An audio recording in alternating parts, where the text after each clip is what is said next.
guys looking for a podcast? Well, this ain't no ordinary podcast. This is the Three Bells Podcast.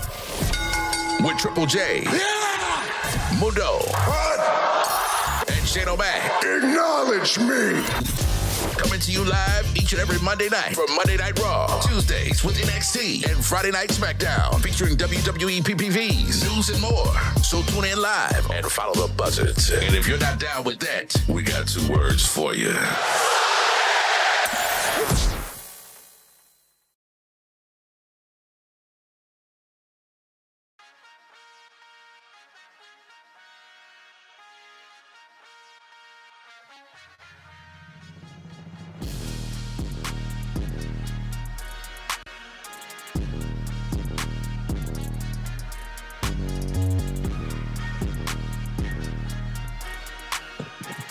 Yeah,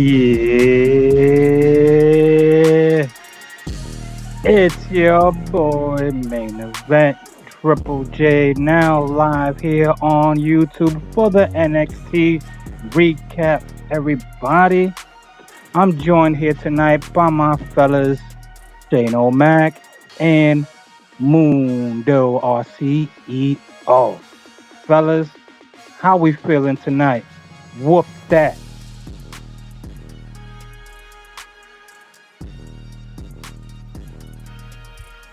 Comes the money. Here we go. What's good, everybody? It's me, your homie Shane O'Mac, coming to you live from the East New York section of the Three Bells podcast table. Man, oh man, and man, oh man again. What a night we had here at NXT. I can't wait to talk about it. We have a whole lot to talk about. Mundo, what's good with you, man? Say his name and he appears. Yeah. What's up, everybody? You know what time it is. Yeah. Drop it. What's good, Three Bells Podcast? It's your boy Mundo, a.k.a. Mr. a.k.a. The What? And man, oh man, like you said, Shane, what a night of NXT action we had tonight. God damn, what a premiere. What a goddamn premiere for one of their last episodes on USA from top to bottom. Sheesh. Huh, this is going to be a good one. Triple J, my man. What's up? Sir. Doing good. Oh, man, what a way we start NXT tonight.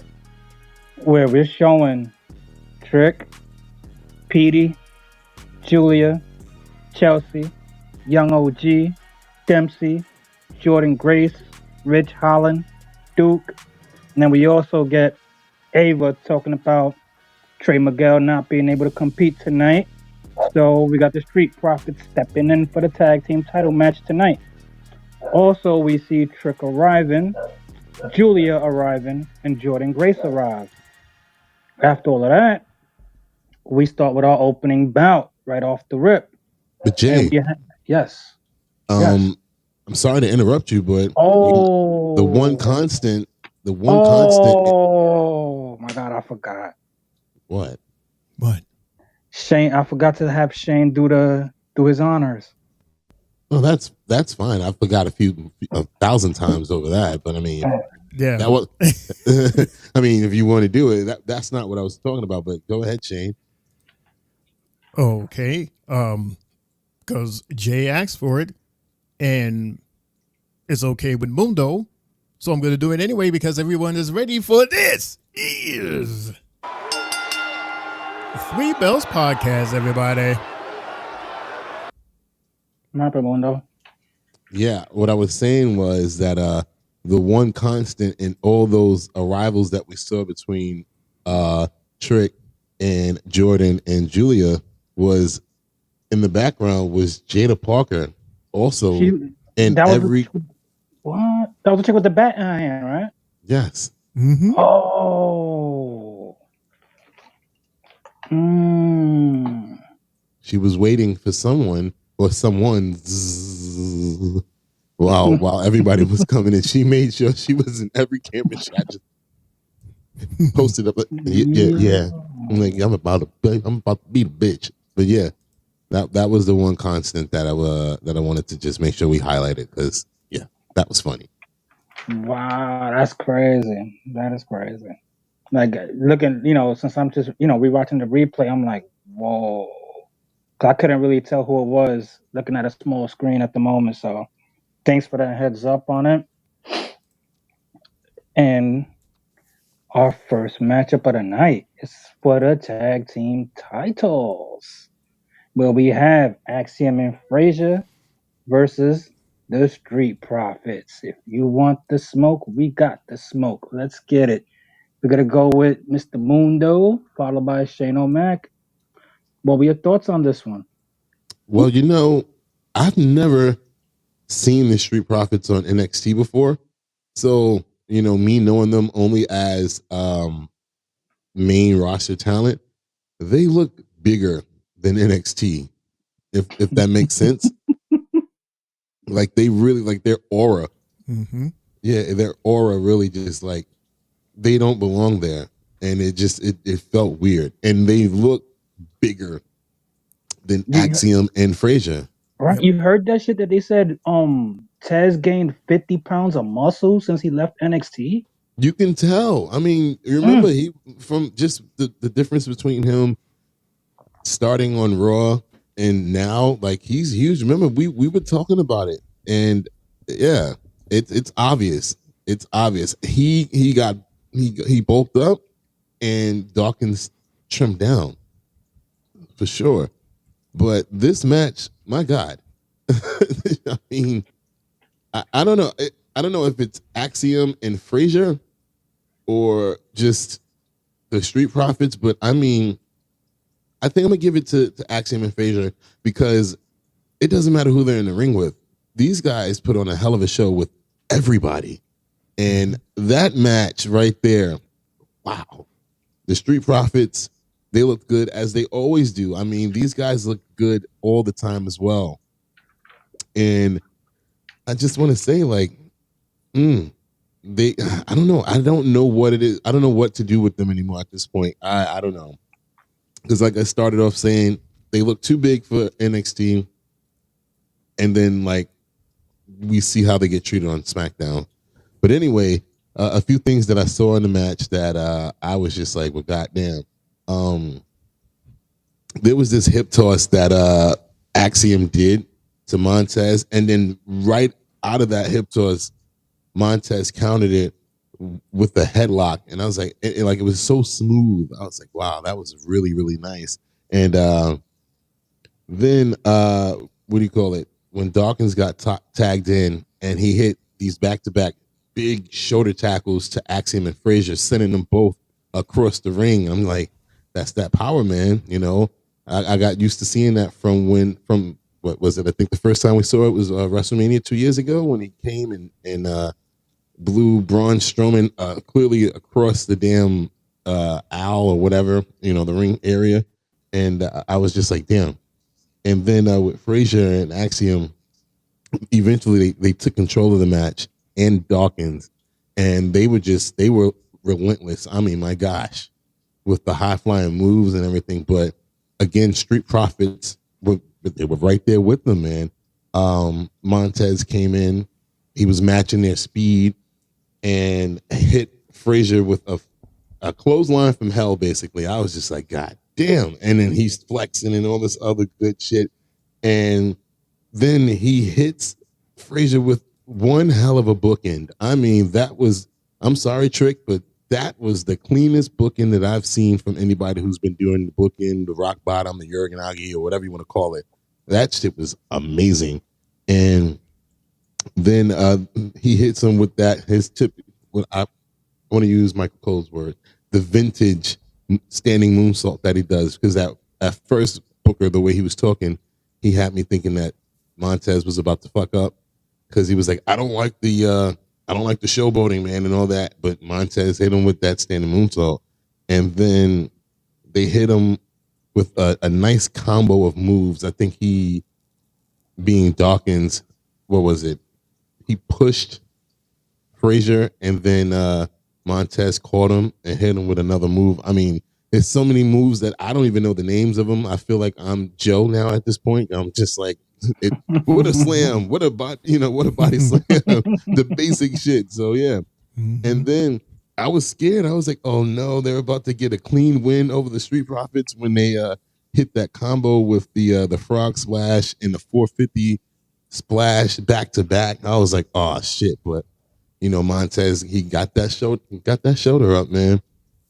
And then, to my surprise, when it looked like the Street Profits were about to get the W, I was hyped for it. I was like, I'm not expecting this, but hey, the New Day did it. And right when we was about to get that count, I'm like, who the hell is this pulling this guy out? And lo and behold, it's goddamn Mr. Thomas. Yeah, because that's all he was doing tonight. I was like, wait, what the hell? You're stupid. I'm like, wait, what the hell is the Bloodline doing here? I'm like, why are they here?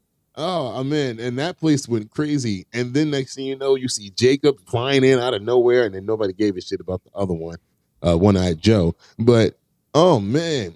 And then to see them not only take out the Street Profits, they took out Axiom and Frazer. I'm like, wait, are they launching an attack across the board with WWE?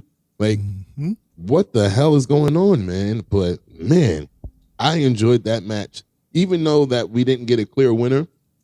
But obviously, since the attack happened on the Street Profits and, old school wrestling, the Street Profits they would have won the match.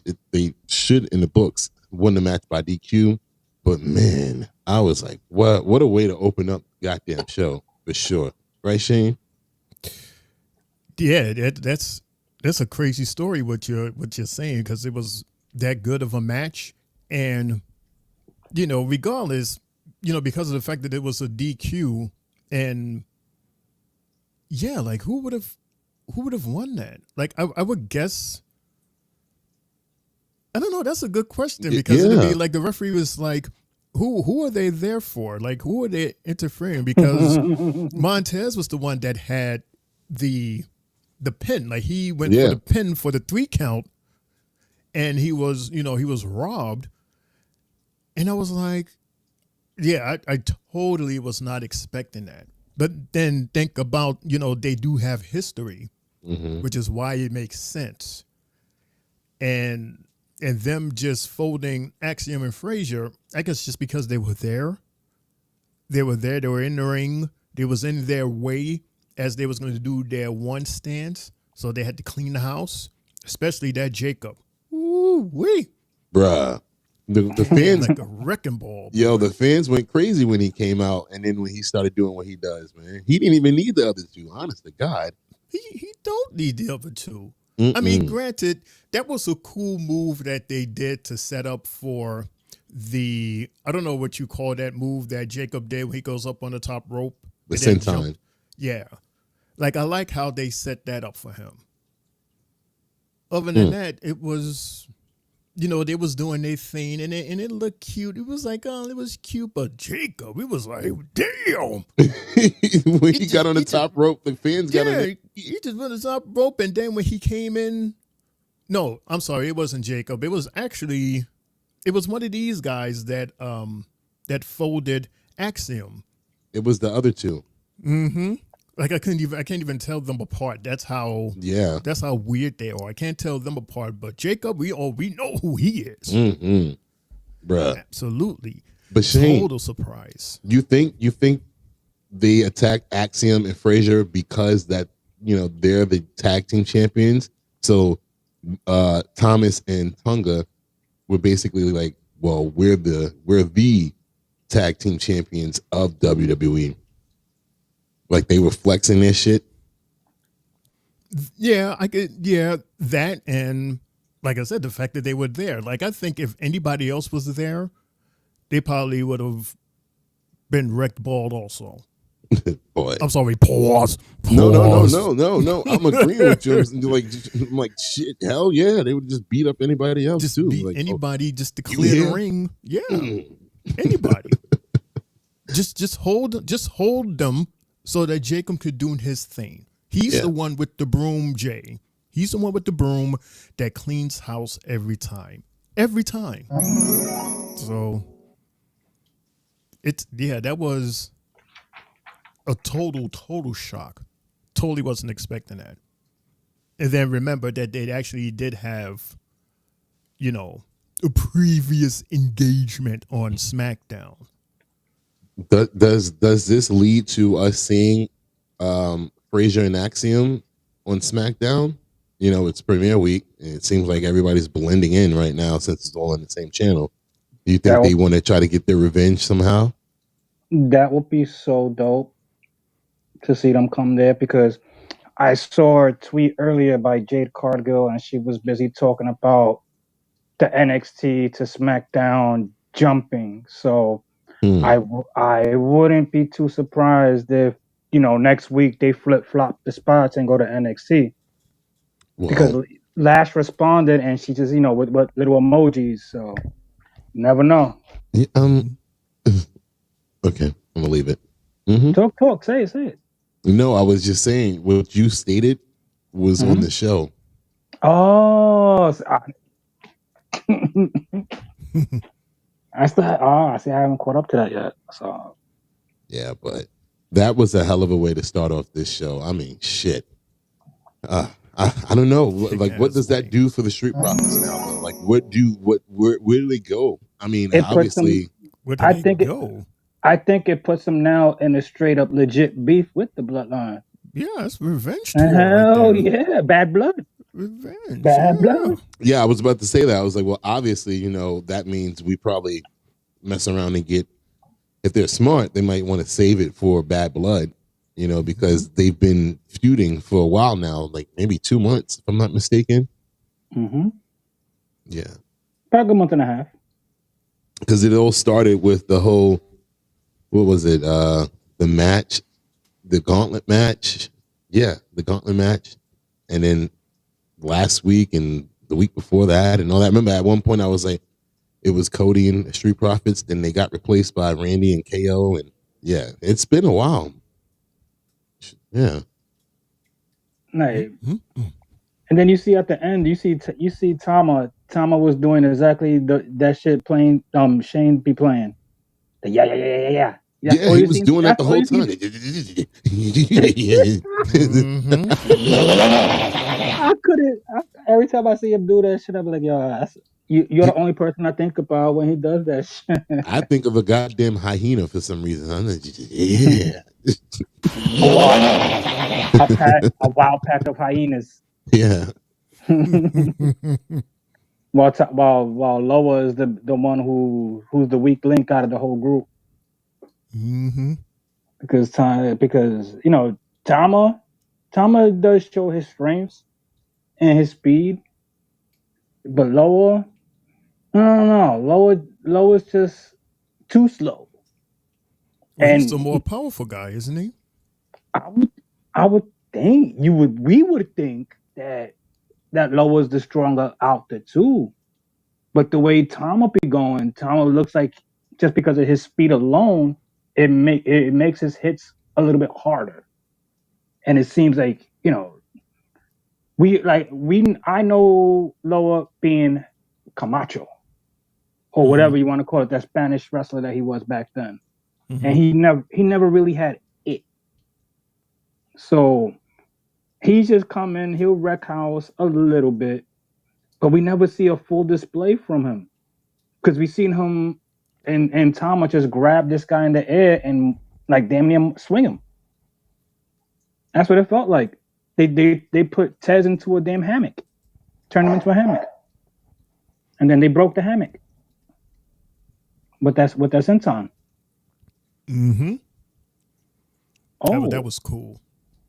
Oh, okay, man. It was just shocking to me. It was just really shocking. It was something that I think all three of us on this table didn't expect. Not at all. I said, what the hell? Not at all. Bloodline on NXT, and none of those three members ever wrestled in NXT. Solo did. but not the other three. Right.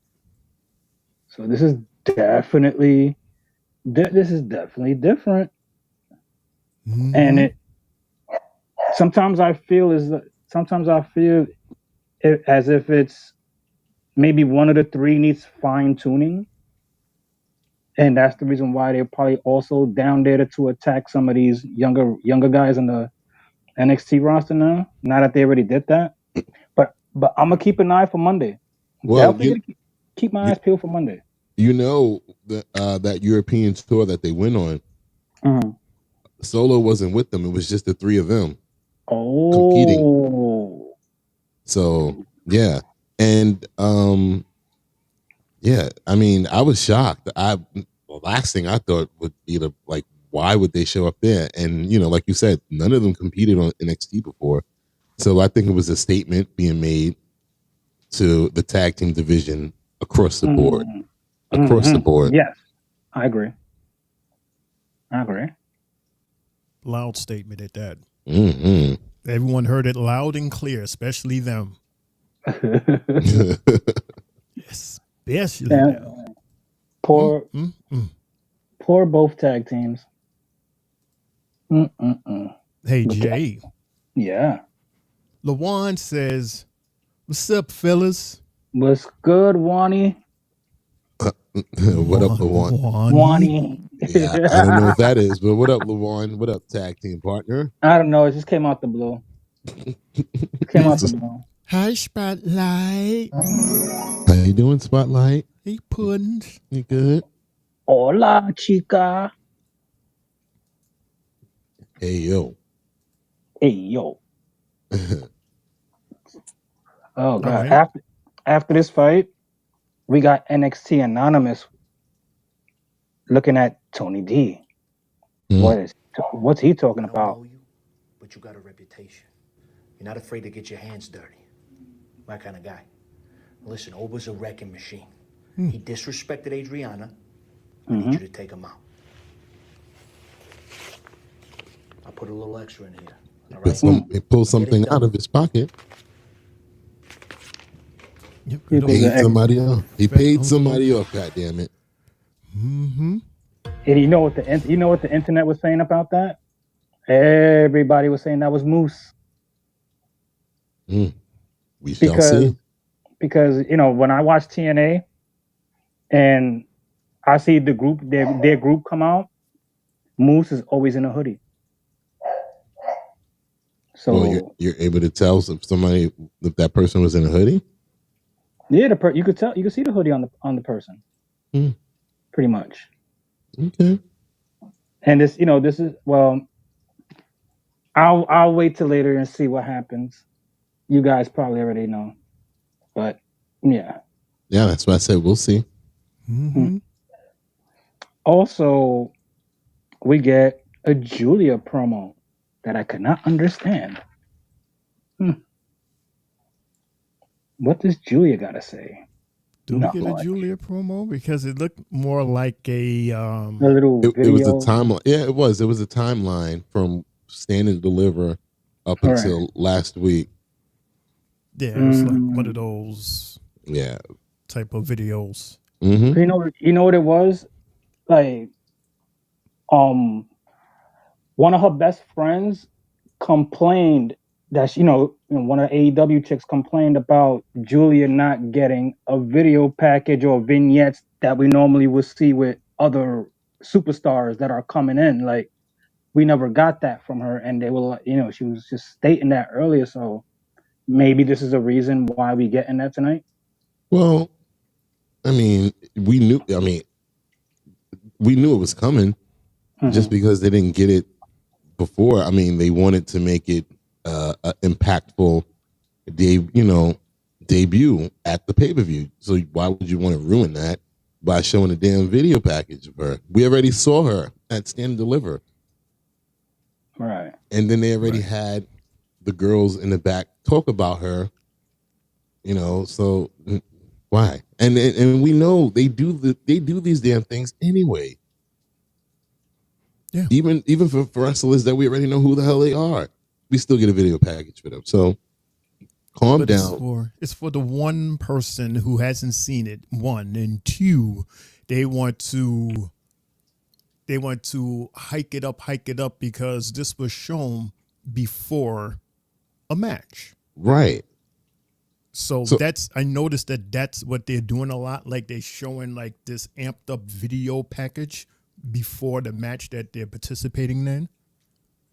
And I think that's smart. So now you know exactly who this person is and what to sort of kind of expect from them in this match that's happening right now. Like, why we don't need all that Giovanni Vinci shit that leads to him losing.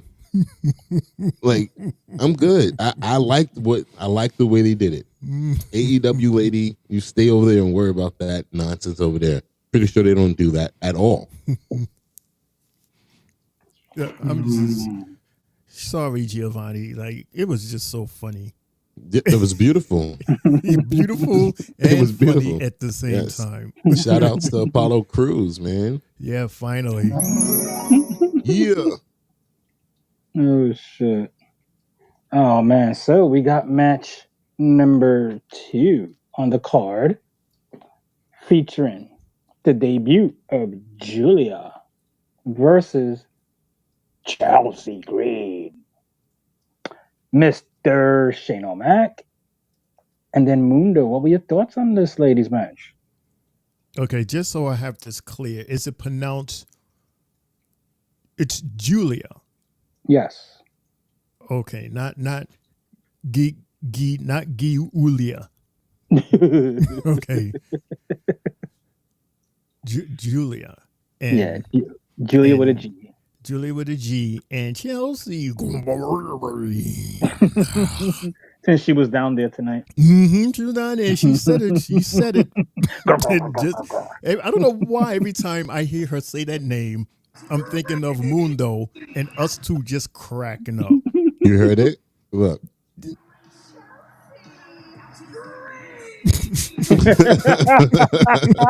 That's my new sound effect.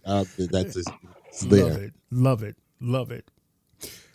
Well, this was a first match for this brand new superstar. And we got to see Chelsea Green, and we actually got more reason to like Chelsea. Chelsea actually looked good out there tonight. However, again, considering what we saw, what she is capable of, she can do more. However, I understand that she wants to put herself in a position so that newcomer Giulia will be able to shine more and to... I'm trying to find the words, because there was this whole hype with her when she first came to WWE. Like when it was like, when they signed her, when she was first signed to WWE, there was this big hype and everything. And I'm like, who is she? Where's she from? What is this about? So it's this great hype. So we're expecting great things from her. And it was okay. It was okay. Like there was some moves that I saw that anybody else could have done. I don't know if that makes sense. Like she did this. I don't know what it's called. I guess you call it like a net breaker from outside the ring. Mm-hmm. Chelsea could have done that. I like how Chelsea was using the table. And, she had a couple of, moves, a couple of moments herself. But again, I expected more from her. But that was just so Giulia can shine. And what was the name of Giulia's finisher? It looks familiar, Mundo. Like I've seen it before. I don't know. It didn't look original, Jay. We got to leave all the move names to Michael Cole and Corey Graves because Nobody Apparently, else. because Vic was not calling the moves. he don't tonight. say shit. Joe don't know shit. He was not calling the moves because I was looking at the moves and then I was listening so that he can say it so I can type it. And he didn't say anything. So I was like, okay, neck breaker, slam, suplex. Right. You got to keep it basic. That's why I said, oh, man, Right. what a body slam that was, even though I'm like, I don't know what to call this. Like, Right. Like, have me say that so that you two can correct me and go, no, that's actually called, a sensational suplexions or something. Some complicated word stuff. The only shit that they did say was that one little move that Giulia did, which was like a spider web. yeah, but we've seen that from, is it Kyrie, right? Kyrie Sane does that. Yeah, but he said that he made it seem like as if the one that Kyrie does is called the octopus, and what she does is called the spider web because her legs were locked. Right. Yeah. I was surprised by that. And that neck breaker, that shit was devious during that match, though. Very, very devious. But shout out to Chelsea. Shout out to her and her taking advantage of this momentum that she is in right now. And see, all she had to do was wait. And then once that moment came, she took it, she rolled with it, she made us believe it, and made us want more. To a point now where wherever she goes, she gets a pop. I remember when she didn't get a pop. Now she's getting one.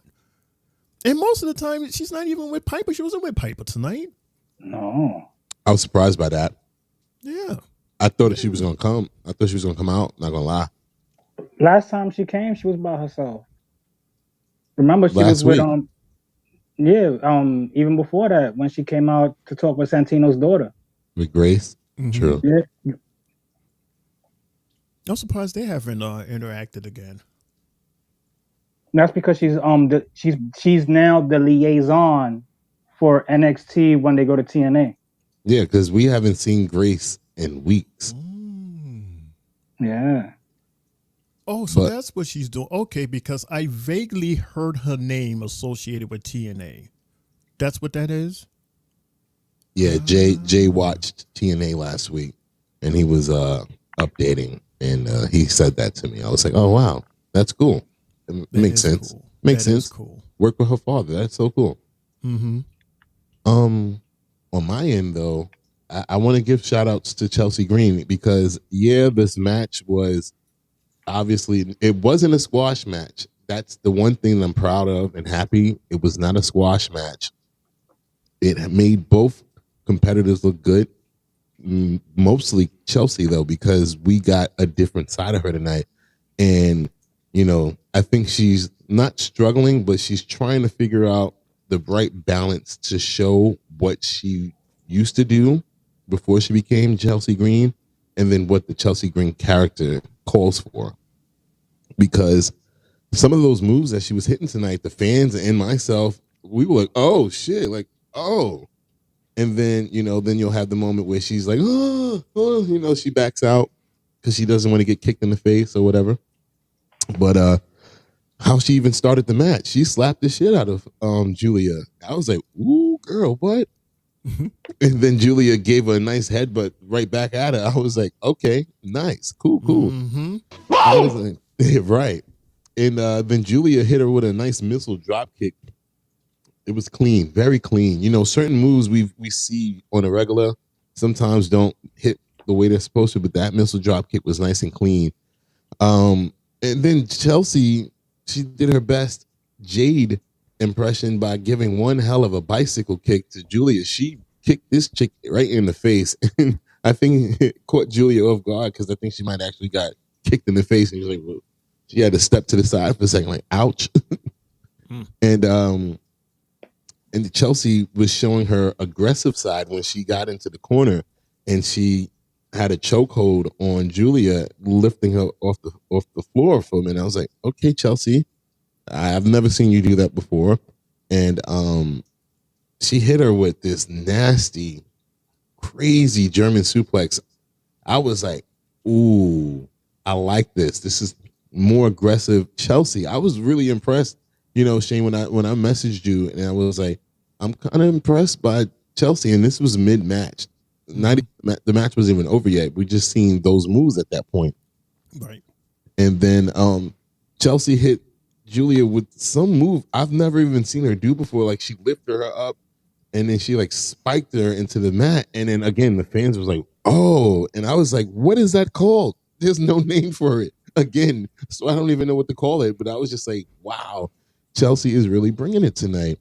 And then they went into this little smack fest when Chelsea was on the floor and Giulia was on top of her. Like they were smacking each other around, and it led into like a cat fight.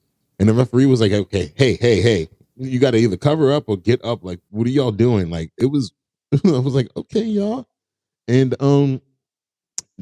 Giulia hit her with a nice side suplex that was like a over the head type shit. I don't know, man. Again, we're not getting names of moves, so I don't know. But like you said, Shane, that neck breaker though, when she grabbed her hair, wrapped her hair around, and then Chelsea's in the ring and she just gives her a neck breaker onto the outside floor. I was like, okay.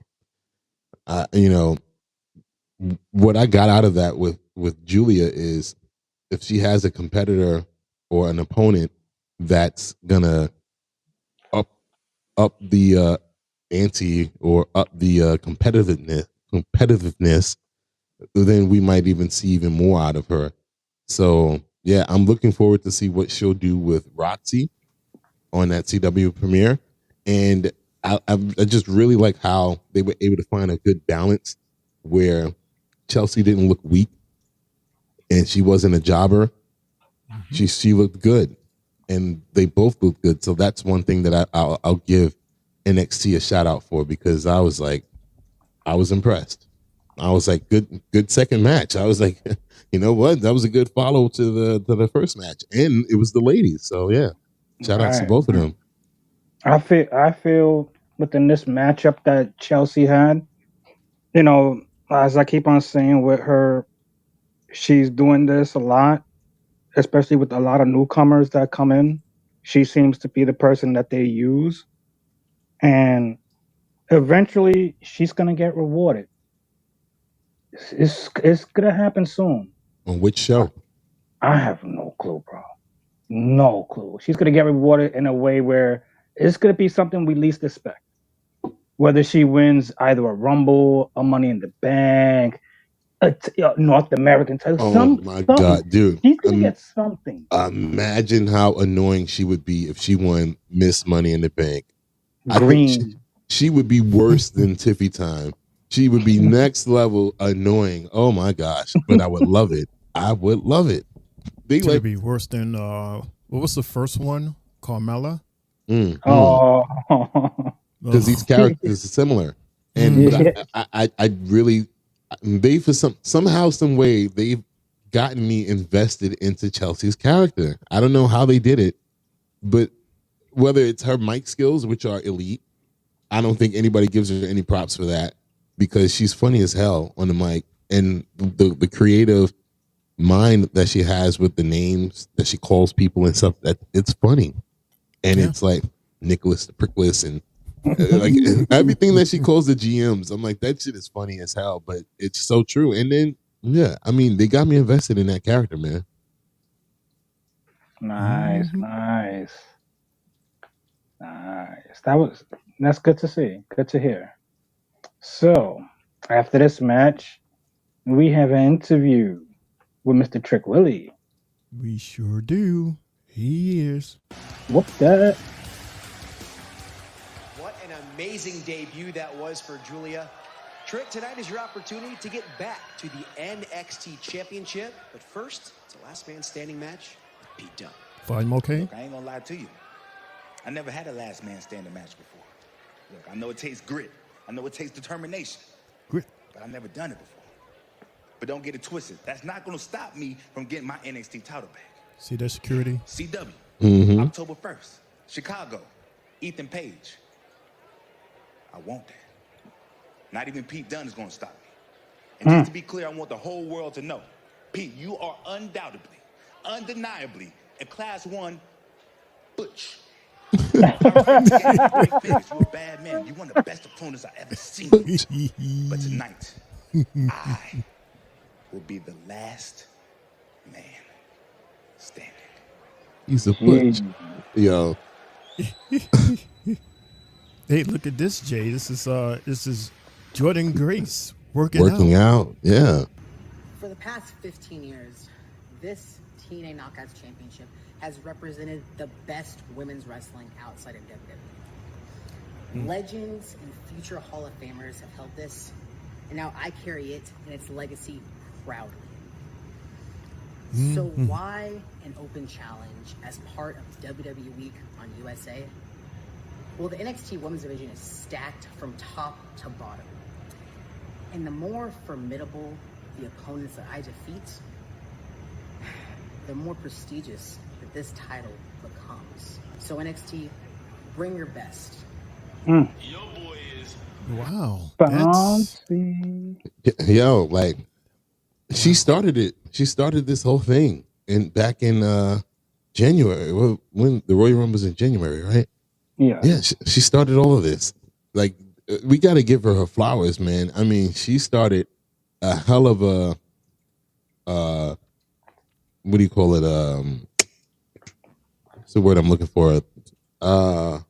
Crossover between NXT and TNA, and I got to give her props. And she's been holding it down, man, on both shows because it's going both ways. She just defended her championship last week or the week before or what? Last week, I think it was, right, Jay, on TNA against Carmen.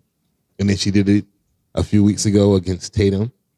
And then, the whole thing with Roxy, and she got in the ring. She was in the ring with Jade and all of them at Royal Rumble. So, yeah, I give Jordynne her props. And she's a hell of a champion from what I see. And she defends the title like no other. People might confuse it and think it's because of Joe's injury, but it's her. She's the She's the pioneer. Yeah. So, bro, that transformation she did over the years too. Jesus, bro. Right. She was like another Gunther. Yo, she was huge. Bruh. Yo, she had two necks, bro. Yo, another Gunther.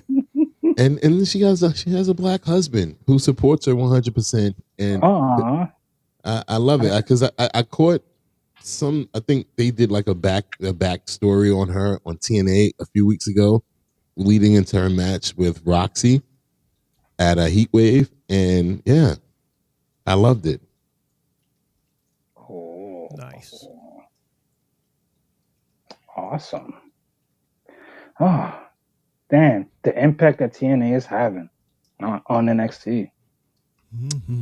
See, this is why, like I tell you guys on Thursdays, if anything pops up, I'm letting y'all guys know first. Yep. And like, look how hyped I got the other day. And Des, I was personally chatting with you. I was like, yo, this guy better come out. This guy better come out. And I was like, nope. This guy didn't come out. Let's tell him, like, nope, it's not happening, bro. He's not coming. I sat here for fucking 2 hours and I didn't get it. Yo, I told you. I'm like, yo, they had a whole situation with the Rascals, and they needed a third partner to face another 3-man team on TNA. And the way they advertised it, Santino, he was like, well, it'll be somebody that you know very, very well. And it wasn't who we thought it was. And I was like, yeah, because he's not going to show up on that show. And it's crazy. It's crazy that, if you ever watched TNA, like even back in the days, you see Wentz being the X Division champ. And I was telling Shane this too. The way they defend that X Division champ, you ever seen it, Des? No. They put, you see how we got the ring ropes on around the ring? They put an X in ring ropes going across the top. Really? And you got to climb that and grab it so you could do any type of moves off of there. I sat back one day and watched the greatest X Division moves, X Division title moves. Bro, fire. Wow. AJ did some shit up on them ropes. A lot of people. That's Guys, different. Insane. yes. And they insane moves, bro. Trust Totally me. insane. That's Look, something Jay. different. This is for Mr. Danielson. What's going on, Mr. AD? How are you, man? All day. Mm-hmm. Oh, okay. Allow Giulia, brutal and violent in NXT, I think going to take her to big start in WWE. Well, Yep. I'm assuming that he's hinting at the strong style, because Booker T mentioned it in that match. You know, that he said actually that neck breaker that she did was like a strong style move. Man, imagine her in the ring with Io or Asuka or Kyrie,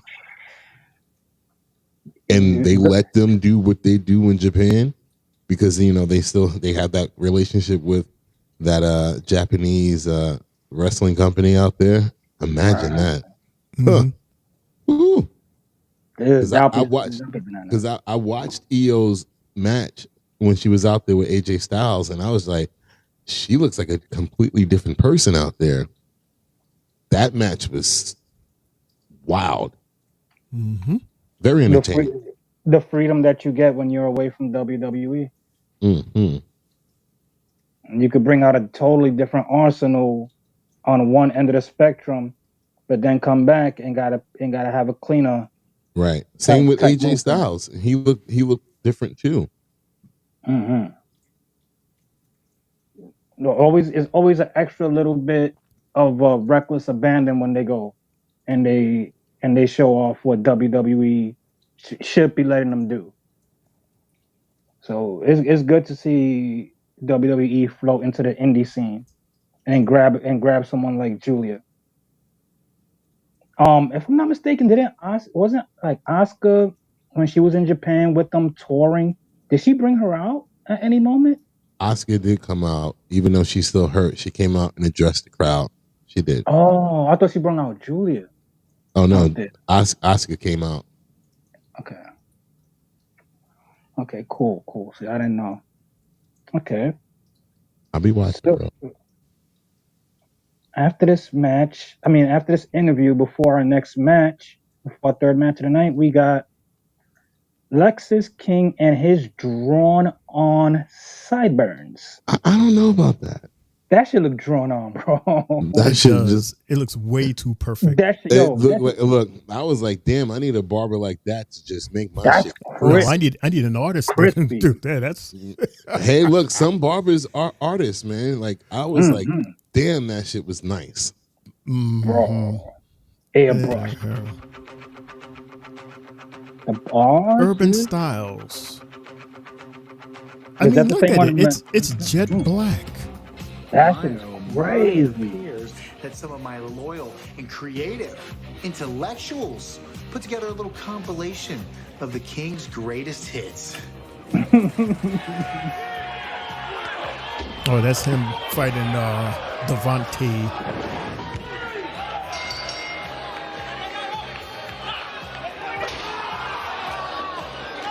Who was that guy? I can't even see it. So There was the guy in the red where he had the shillelagh. And now they're showing him cheating Oro. We had his foot in the rope. I mean, who's your daddy now? That's right, me. And everyone loves the King. And speaking about what everyone loves, why don't we check out the most talked about beard in the WWE? Fresh as always. Oro comes out of nowhere and snuffs him right in his jaw. Yo. Meanwhile, in the women's locker room, What's up, girl? Kalani, Lola, Lash. What is the real deal? You ready? If I didn't have this title, I'd be first in line. But I'm excited for you and everyone to get this opportunity. You guys really deserve it. Yeah, you have that title, well, for Oh, now. fatal influence. So cute. Everybody warming up. So who's going to step up to the plate and challenge the juggernaut, Jordynne Grace? For all that complaining you do, tonight's your chance. I mean, Who better to face Jordynne than the self-proclaimed leaders of the locker room? So Vale, tell me who's stepping up. You don't tell us what to do. Right. Who does she think she is? That's what I thought. Because if you did, Fatal Influence would be making a fatal mistake. Yeah? Mm-hmm. What she said? I missed what she said. Anyway. Oh, shit. So, we got our third match of the night. And it's for the Heritage Cup, featuring Dempsey from NQCC versus the young OG, Javon Evans, with Cedric Alexander by his side. Dez and then Shane, what were your thoughts on this highly anticipated matchup? It was a good match. I can't even lie. This was a good match right here too. One for me, the first note that I took, because I let the match play out for about, I think, the first round. I didn't take any notes. I was just watching. And then after that first round, I was like, Javon clearly did his homework on Charlie, using his style of wrestling and finding ways to counter him, because it was a lot of, I guess, Shane, you want to call it that Greco wrestling that he did. Mm-hmm. And Javon, we know him as a high flyer and everything like that, but he was really like intensely countering a lot of the stuff that Charlie was doing, and he was keeping his base move or hold on Charlie. And I was like, okay, young OG, you're proving Gallus wrong, because they think of you as a one-trick pony. And I'm like, I was impressed by it. But then once they got into commercial break, all night, this entire night, we just got picture in picture. So the action never stopped, which, again, I'm not a fan of. I like it in some matches, but not every match. You need to take a break so we can walk away and use the bathroom. But anyway, Charlie eventually took over, and he was just really like jamming in that style of wrestling and that mat wrestling. And eventually it started to take a toll on Javon.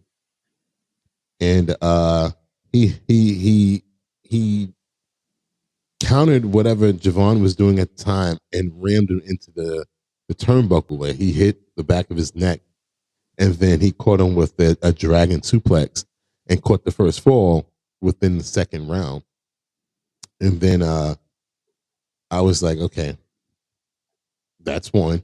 And then we went to commercial, and then in the commercial break, Charlie was just going ham on this dude. He was just relentless on Javon. He wasn't letting him get anything going. And then Javon turned it around, and he started doing his mat wrestling situation. And I was like, all right, he's again showing us that he's not a one-trick pony, and he's with the headlocks and the wrist locks and stuff like that. He was finding different ways to counter out of everything that Charlie was doing and getting right back into the headlock or right back into the wrist. He was, they were not letting go of each other. And I was just like, okay, this is giving us another dimension of this character of Javon, where we're like, okay, he can be the high flyer, but then he can also be the mat technician as well. And I'm like, that's good. I'm like, that's Shawn Michaels right there showing, because, Shawn's also that type of way where he can adapt his style to anybody's style that he went against. And I loved it. And then Javon, he was looking really tired. He was gasping for air, but somehow, some way, he caught a second wind, and he ended up hitting his finisher and catching the second fall in the third round. And then after that, it kind of got a little dark. It got brutal. And Charlie was just really, really going in on Javon's neck area. And I kind of thought at one point when he was just like, he was on his Brock Lesnar shit where he was just pounding and pounding and pounding and pounding. I was like, I thought the referee was just gonna call it right then because Javon couldn't even. He wasn't even trying to like deflect or anything like that. He was just taking that shit. And I was just like, oh my god! But he got out of it, and I don't know. Javon started to gain some momentum, and he did a high flying move. He was coming off the springboard, and then it was a shout out to Cesaro because Charlie caught him with a nasty uppercut, and I was like, oh god damn, and it was just like shit. And then somehow we get outside the ring, and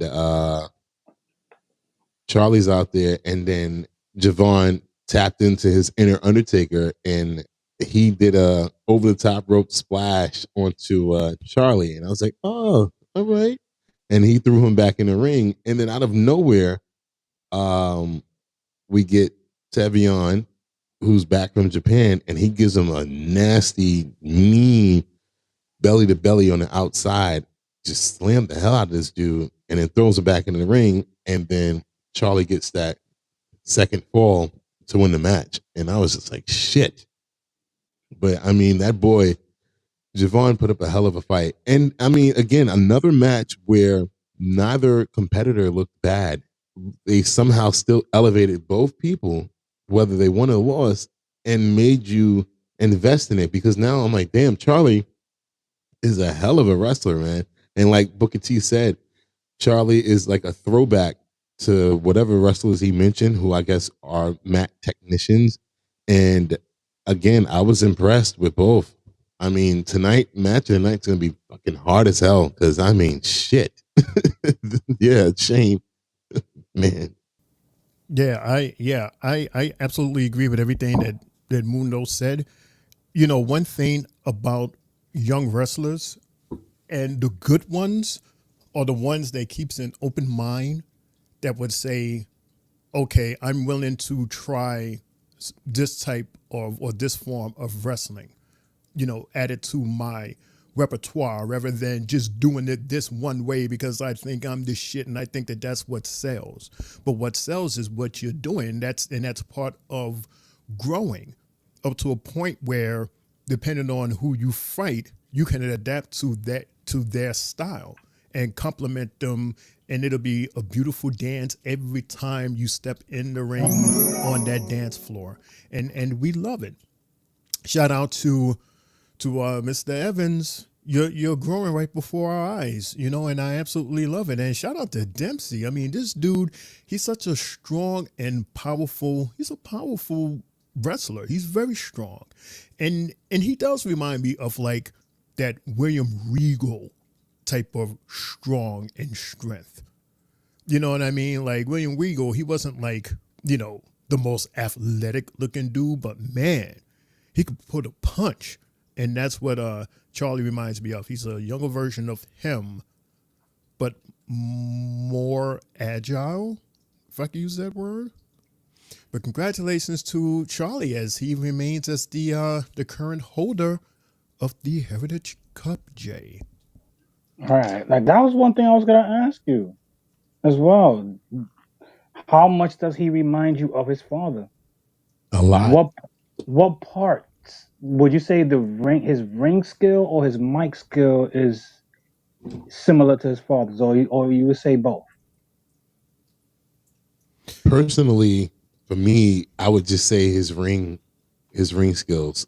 Again, keeping it basic, but then like Shane said, he's a modern version of his dad because he can do all the, he was doing his own flips and everything like that to counter Javon as well. So he's a modern day version of his dad.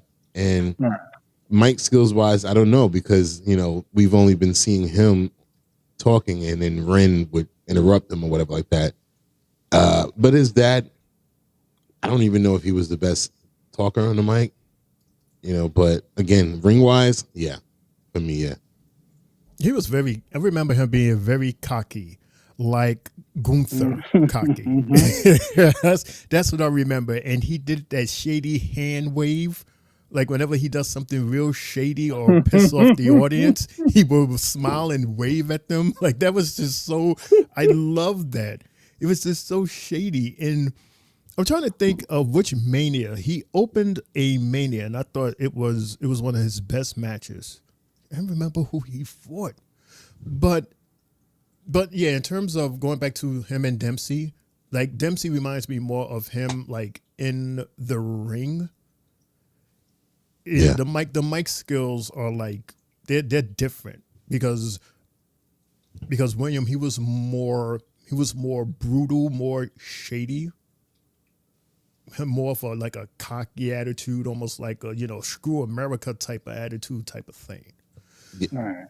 Steven, remember, I think WCW had Steven Regal and WWE had William Regal. Yeah, it was Lord Steven Regal. Yeah. But the characters were kind of similar. He was a snob. They had a couple of those, didn't they? He basically took over for Triple H, in a sense, if you think about it. The snob. He had the robe and everything, too. Yeah. Mm-hmm. Yeah, the robe. Yeah. and then just his his entrance music was pure heel. Just coming straight to the ring. Yeah, like the king. Dun, dun. He'll wave at everybody. But congratulations, though. Shout out to Charlie. He won mostly fair and square to that surprise. It's good to see Heights again.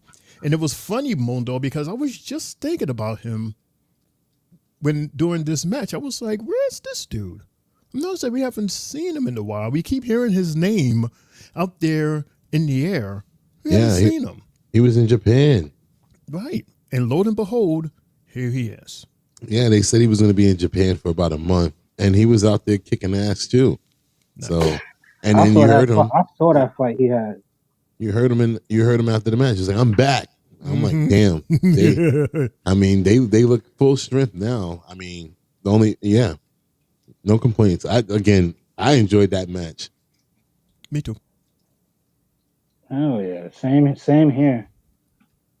So after that match, we got the Dollhouse scene. But I love you guys, and I love this show, and I love that. But before we do that, Shane O'Mac, Triple J, the producers are screening my ear. We got to take a commercial break because we are past the hour mark. So can we do that? And we'll be right back with the Three Bells Podcast NXT recap after this.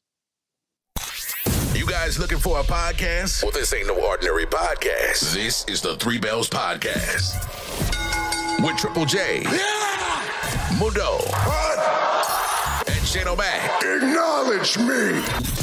Coming to you live each and every Monday night from Monday Night Raw, Tuesdays with NXT, and Friday Night SmackDown, featuring WWE PPVs, news, and more. So tune in live and follow the buzzards. And if you're not down with that, we got 2 words for you.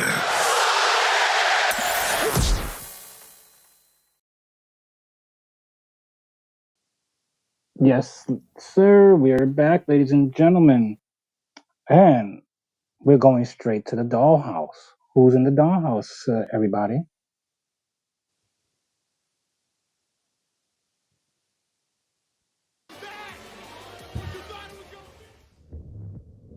Once upon a time, the Hive cried out and demanded to know why their demon assassin and the sleepy psycho had united under the shadow.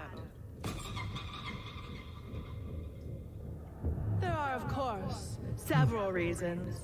One to be revealed tonight, another to be saved till next week, and one serves as a warning to Lyra and Tatum. Bloody teddy bear. You've made your bed. But did you happen to take a look at what's hiding beneath it? Can you imagine? What's behind that door. Under the bed in the closet. It's not just the glimmering moonlight lurking outside your bedroom window while your eyes are shut. A lot can go wrong when you wake up on the wrong side of the bed. Very Wyatt Six-ish. Yes. I was going to say that to you, Chan. Not having anyone to play with. They're destroying Tatum's playhouse and dolls. Wendy Chu and Rosemary. I mean, again, you got to give flowers and props to Jordynne Grace. She started all of this, and I mean, like, where are they going to go with this duo right here? I mean, they're a match made in hell, which is a compliment to them. I love it. But Jay, since you know Wendy Chu very much more than Shane and I, is she not fluent in English? Is she not able to speak for herself? Like, why would they have Rosemary do that whole promo on her own, vocal wise? When they sleep, she don't really talk. She has to be awake to sleep to talk. Well, she was very awake in that goddamn promo. Yeah, but I'm just saying, just the way her character looks, she's a sleepy character. I get that, but I'm saying, like, so she's not gonna say nothing for a while. Does she talk or? Yeah, she's American. Well, that's what I was asking. I them, ain't like, actually she's American. I said she speaks. Yeah, that's what I'm saying. Does she speak? Like, you know, Freddy Krueger only talks to you when you're asleep. Like, right. So yeah, just wanted to know, like, does she speak? Is there a reason why she's not saying anything? Then she eventually will say something. Okay. I guess Lawan is responding from the previous promo where he says, "Come get your haircut at the Three Bells Barbershop." Wow. Yeah, I mean, right. You guys can't see me, but I just put my hair out. I clearly I'm not going to no barbershop right now. Fades by Jay. Especially at Three Bells. I'm not no barber. Me either. Fades by Jay. Fades by Jay, huh? Fades by that. Oh boy. Fades by Jay. Fades by Jay.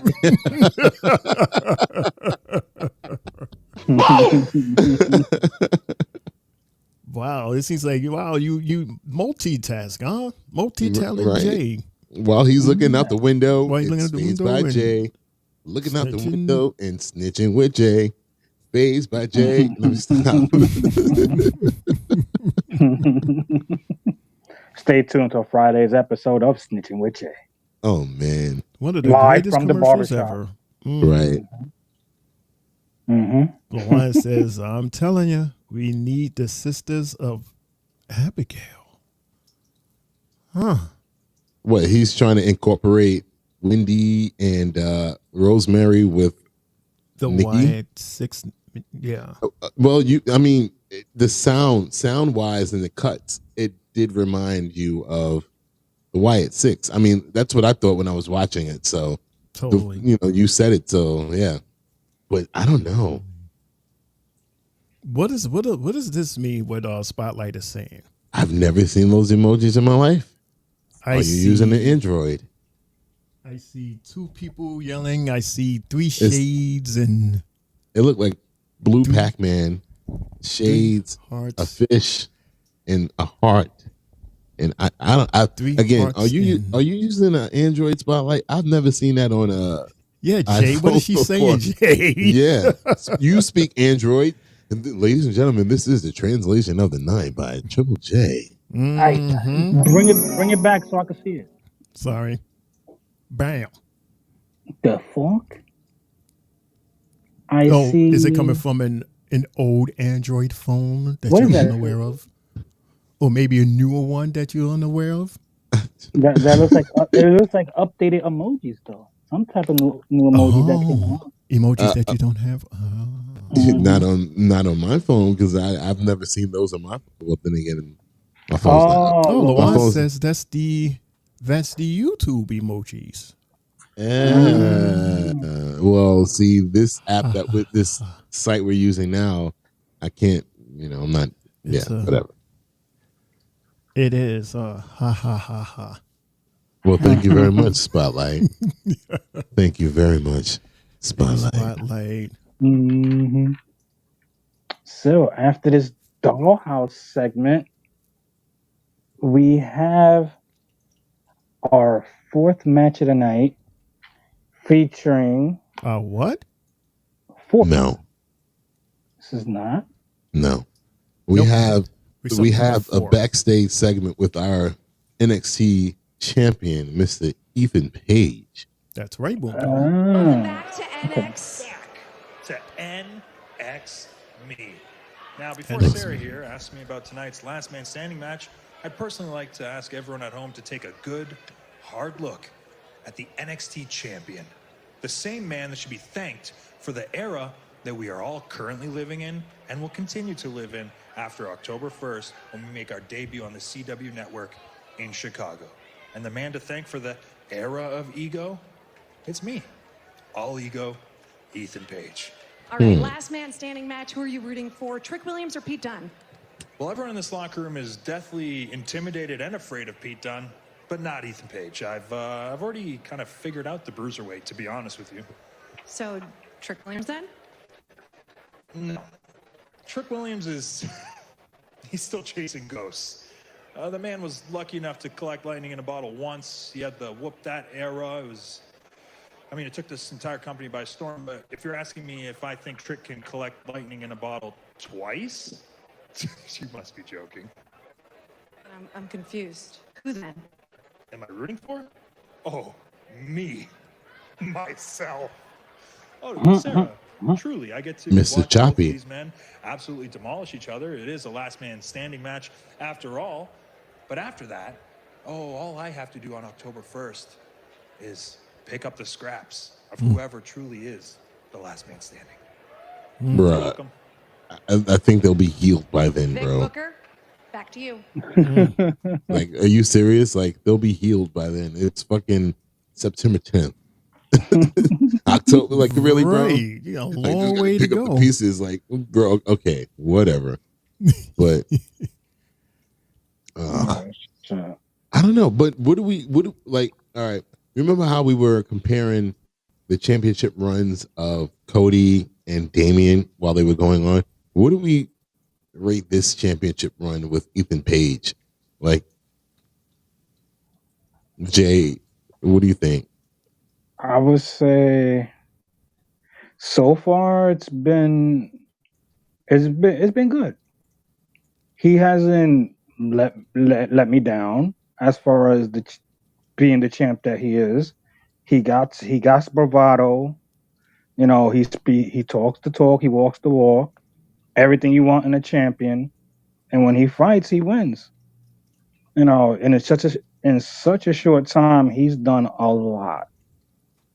And I could say with his title run is right behind. If not, I would say, you know, he's only had one title defense. Mm-hmm. So the same amount as Trick.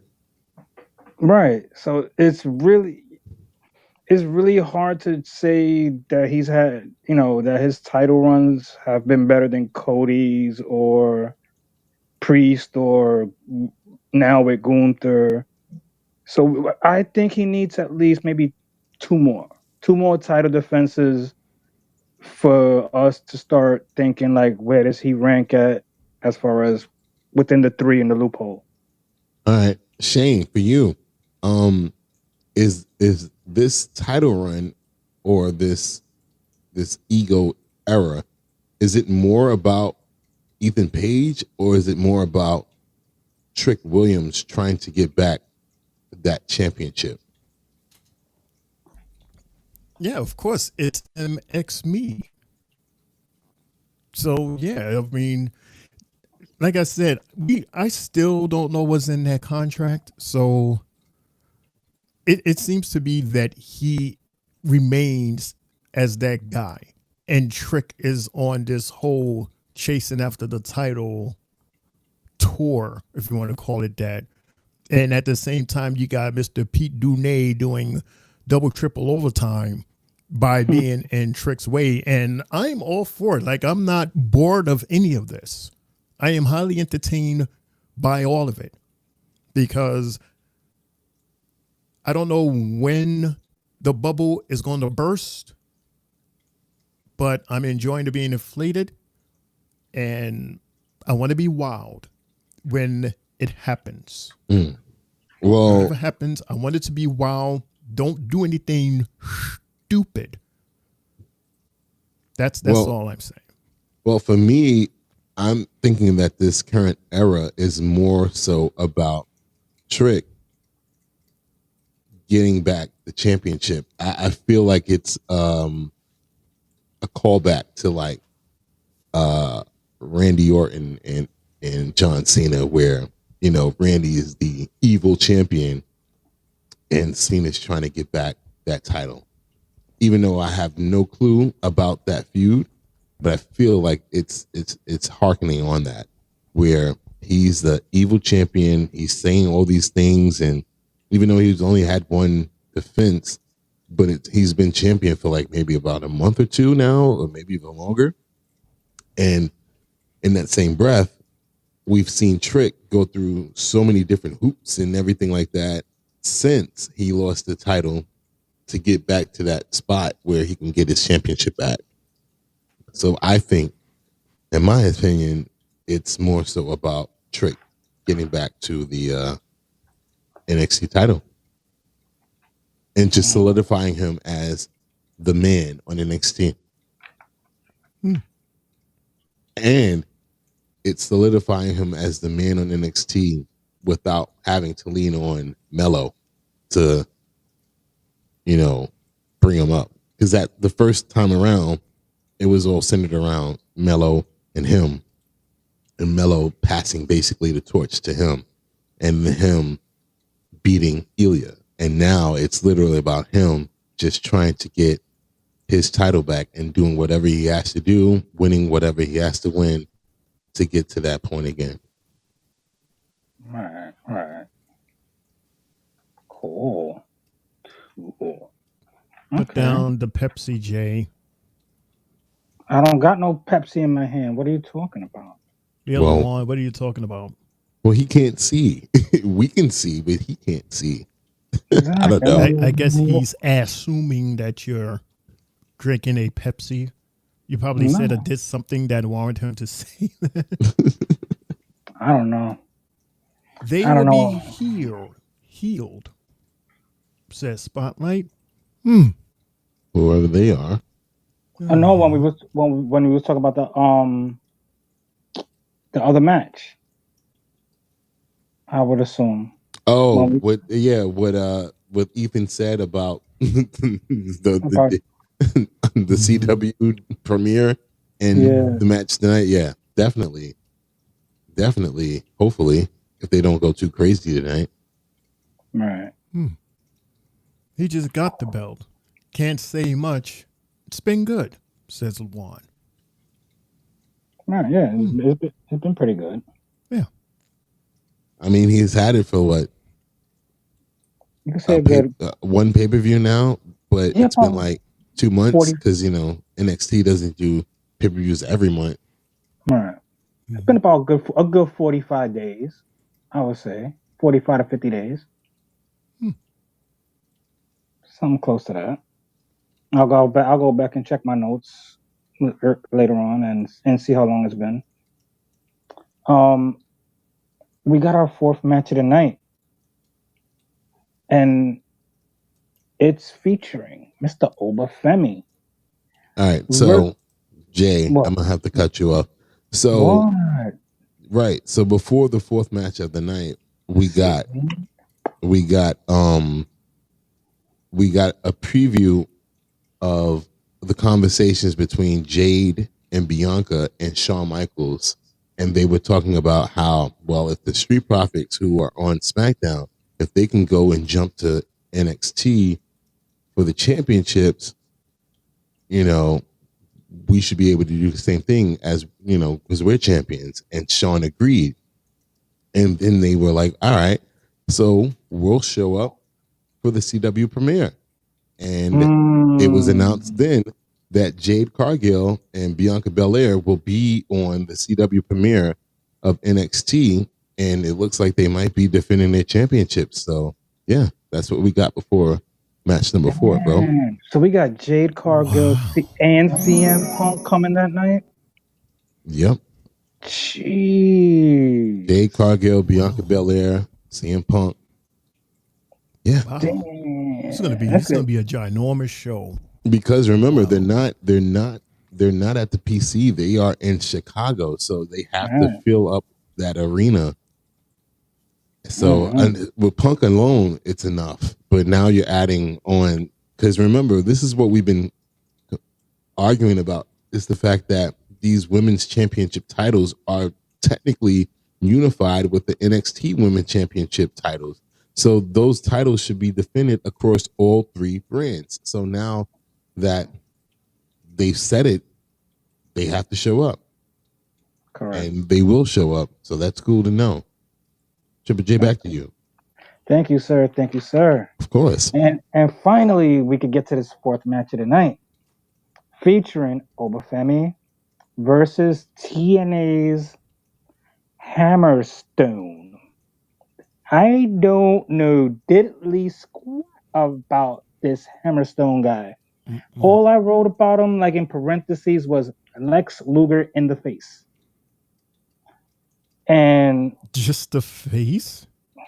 And the muscles. And you got them, he looks just like him, bro. Minus the long hair that Lex had. That little short cut he had. But, so he's like Lex, but different. Right. Right. He's like you, but different. Right. He's like Mundo and myself if we had a child, but different. I mean, that dude, I think he looked a little bit bigger than what Lex Luger was back in those days. I mean, man, that guy, I mean, it was to the point where, and I'm not going to go first because I know this is Shane's match, but no, you go ahead because I don't have much notes, so please speak your mind.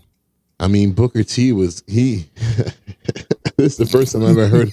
This is the first time I ever heard him say this. But he was like, "This is the meaty." He was calling it a meaty match, basically, in a sense. No, I don't want to hear that shit. That's only because of Big E. Meaty. He was a very big. Like there was both meaty guys up in that ring.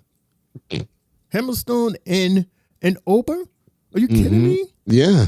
And well, that's the words of Shane O'Mac and Booker T. It's Booker T. No, it's Big E and Booker T and Shane O'Mac. Right. I was about to say founded by Big E, but yeah. And for this match, I mean, first off, we got to see that the family was watching it. You know, they paid him off. You got to get the job done. And will he get the job done? I don't know. They made it known to us that, you know, that Oba won the NXT the NXT North American Championship in his 5th match. And, you know, Jay and I have been keeping count of how many matches he's had, but I'm not going to put you on the spot, Jay. But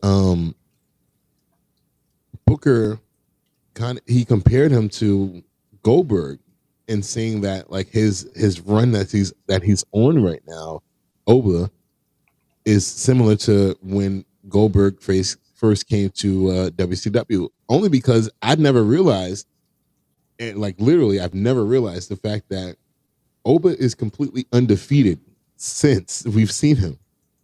So I don't even know. We're probably at match like 25 or something like that. So he's like probably 25-0 coming into this match or whatever. And I was like, oh shit. I don't even like, because of the fact that they don't really mention it.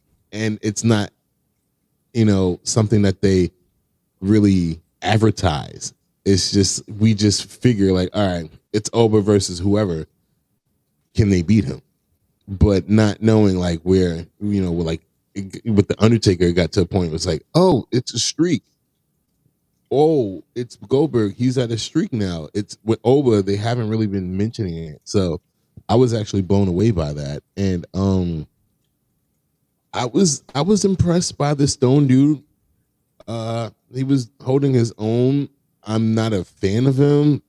I mean, he was doing some big moves for somebody as strong as he is, and I kind of missed the choke slam that he hit. But I'm not a fan of small people that's like not almost 7 feet tall doing choke slams. So I let it rock with Joe Hendry. But this one, I was just like, it's not believable. I mean, what type of height can you really get on the choke slam if you're only like 6'2" or whatever like that? But yeah, Oba, at one point, this dude was just destructive. He was just throwing this man around. I mean, as if he was a Wesley or I guess Joe Gacy. I'm not Joe Gacy. Joe Coffey. I mean, TNA. I don't know, y'all. Jay, maybe they would have been better off with the guy that you mentioned, but this was not it. I mean, this was one match that I was just like, about. And yeah, Shane, help me.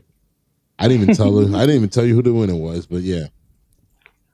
I mean, it was a powerful match. I mean, both of these guys are crazy strong. And so yeah, Jay, I officially am going to say that whenever Oba slaps somebody as he's outside of the ring and they're on the ring post, and as they're walking up to him, he jumps up and slaps them right there on their chest. From now on, I am going to call that a Tozawa slap. Because that was the first time I think I've seen that happen, when he slapped the hell out of Tozawa, and he's been doing it in almost every match ever since. So I like to call that the Tozawa slap on Mr. Hammerstone, or I call Ham. And as big as Mr. Stone is, Oba still managed to get him behind his neck and then toss him and throw him in the air and land on the mat. I'm like, dude, is there anybody that he can't lift and throw like that? He has thrown little people. He has thrown big guys. He has thrown this big dude. I mean, this dude, he's unstoppable. He was paid, Hammerstone, because, he was given a very thick envelope. Wink, wink. We all know what that means. We all know what that consists of. So you would think that Tony is paying big money to someone who would guarantee a change, guarantee a win. Thus, the reason why that envelope is not only that size, but he even mentioned, Jay, that it was extra, a little extra something in there. Correct. To give him that confidence boost to definitely work for what's inside that envelope. And lo and behold, he lost his money. He lost his money. So who else is there? Who else is there that can beat this man? But I tell you what, though, it sure is fun watching people try. Who's going to be next? Who knows? But I'm expecting a big name and I'm going to follow the trend for October 1st. That seems to be the topic here in terms of everybody's actions and what's going on. It's all leading up to the big October 1st date. So he should have another opponent by October 1st. I would think someone that can come close to beating him, someone that we would think will have a chance. Correct. Is there anybody on the NXT roster that can do that though? I mean, anybody from SmackDown, Raw, TNA. I'm talking about for October 1st, Mundo. I know that, but I'm saying, like, you know what? If anything, I think who they are trying to make it is Tony.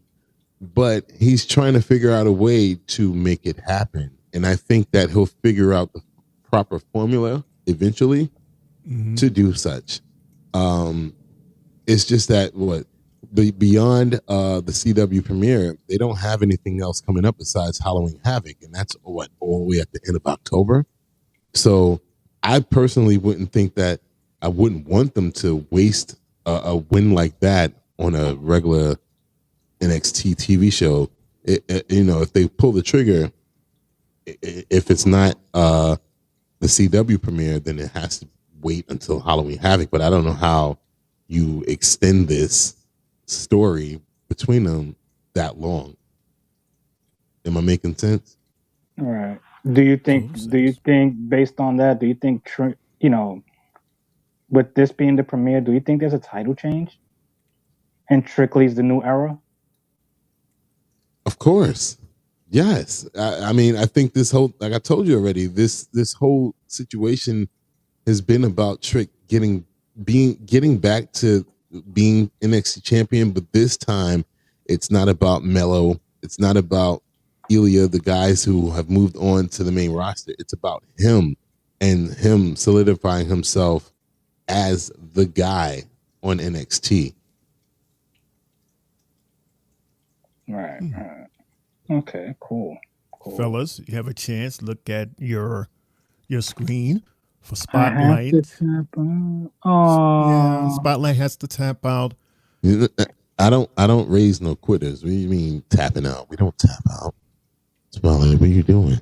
You tapped out. You know what? Tapped out. You know what? It's because I haven't played her song. That's why I'm sorry. She has to go to bed. She has to say goodnight. So she got Wendy chewed. So she's tapping out.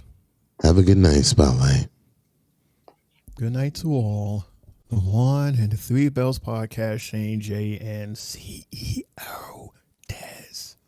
Buenas noches, señorita. Why are you saying it like that? I'm pretty sure she didn't say it like that, Shane. Trust me, she said your name way sexier than Jay and my name. She gave us all a smiley face. She gave us all the old school smiley face at that. No, she put a smiley face after your name. I was the last one mentioned. What are you talking about? Always. She said, and CEO, and she called you Dez.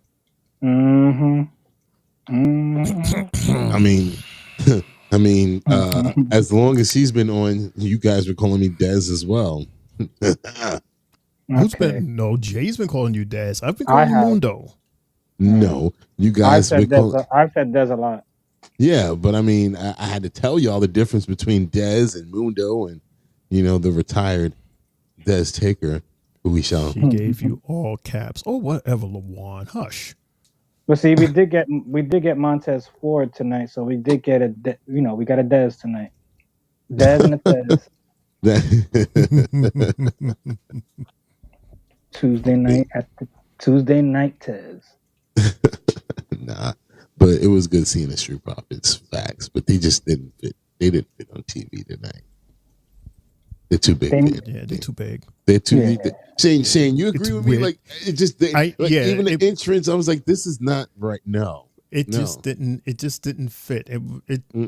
I understand what you're saying.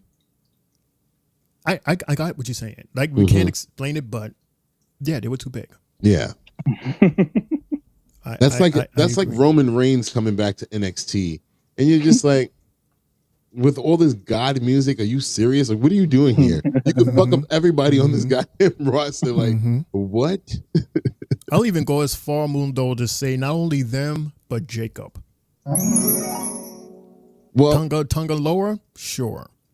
Jacob. No, but I mean, like Jay said about the fact that neither of the three ever competed on NXT, so they just it only worked because of the fact that the Street Profits were there. You know, and then it made you question why they attacked the other two. But the fact that, they first beat up the Street Profits, you're like, okay, I get it, SmackDown wise. But then now you're beating up Frazer and Axiom, you're like, what's that about? Do we get more from the bloodline on NXT? Do we possibly see them October 1st? Only if Axiom and Frazer return the favor. But I don't know if we have a tag team match scheduled coming up this Friday. So unless they find their way into sticking their heads into the business of the bloodline with that cage match.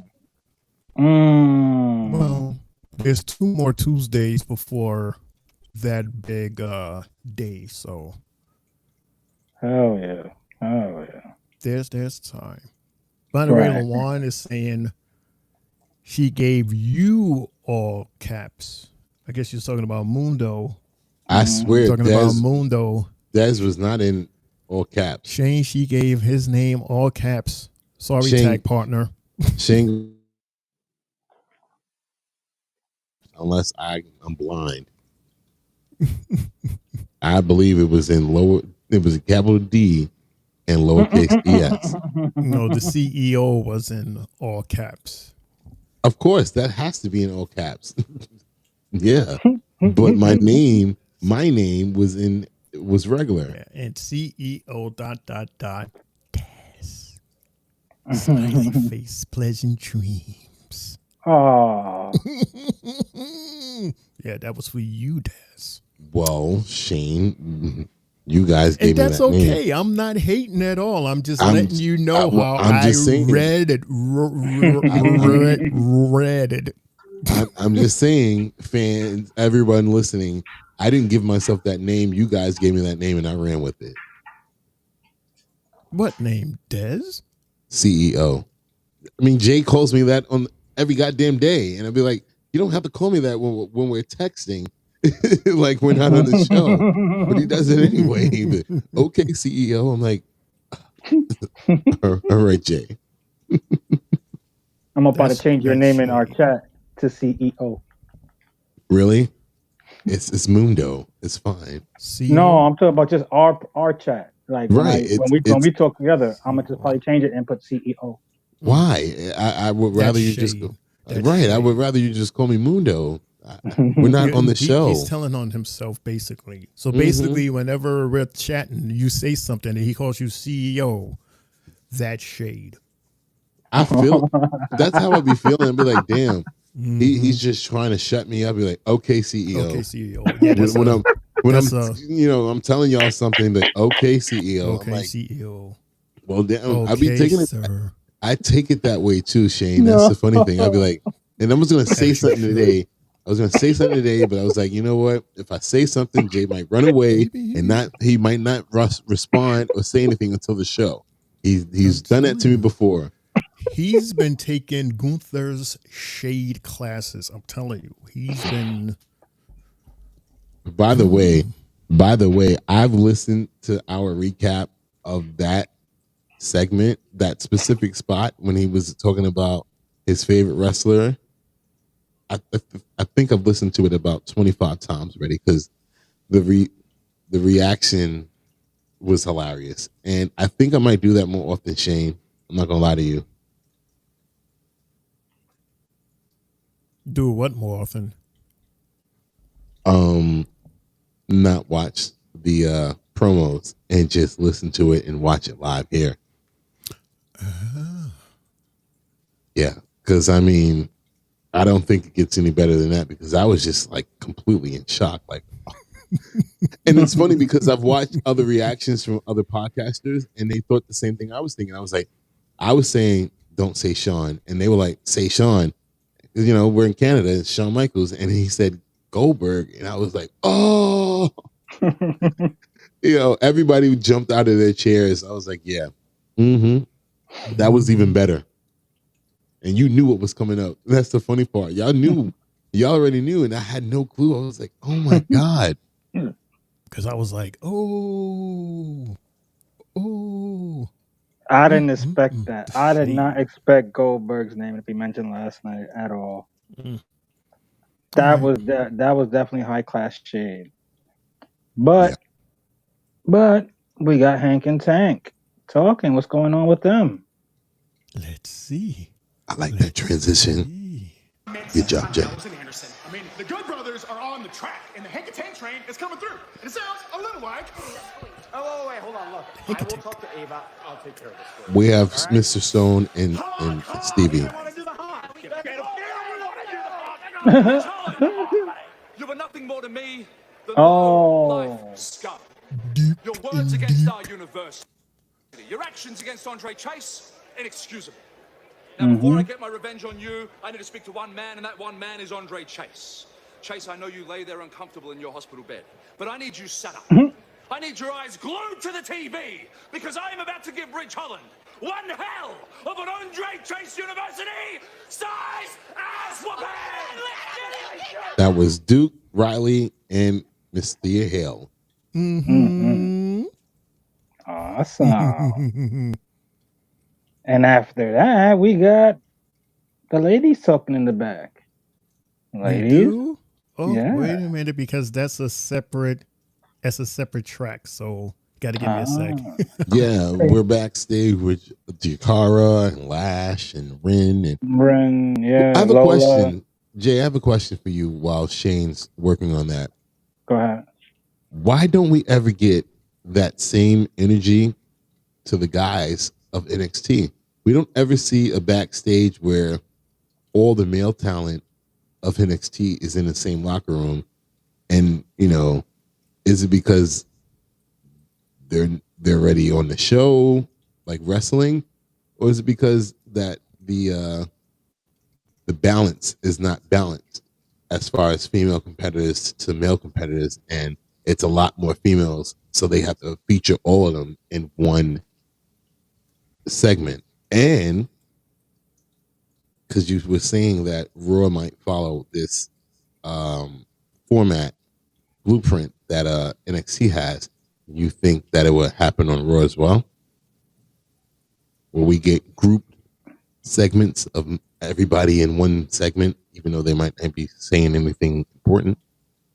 I would honestly think so. Like, you see, like I was telling you guys yesterday, I was thinking of maybe like how we seen the first hour commercial free. NXT combated that with 30 minutes commercial free. Something I was saying that if it's a 2-hour show, we could still put that with Raw. So at least we can get a good maybe 2-3 promos and a match and a half in between. So with the girls, I would say you're right. They have an overload of females on that roster that they're even showing us more than likely level up chicks, PC chicks. They're letting us know that the roster is too much. So when you're not getting ring time, you're getting TV time. You're getting time to work on your talk. So that's what I look at it as well. And do they look good on screen? That's what I think producers look for also. Is the posture, the way you move, this and that. We got to pay attention to stuff like that as well. But why they show this one all the time in the background, in the back, leading the group, talking. Like JC Jane's a big influence in that locker room. If you notice, she's always in the middle of something in that locker room, and it's always when the girls are bunched up. Usually, she's the main female heel, and not to mention that the significance, even though she doesn't even show it, but when Cody gave her that face mask, he was a heel during that time, so it was like he was passing off that heel influence to her. Correct. And since then, she's taken it to the moon.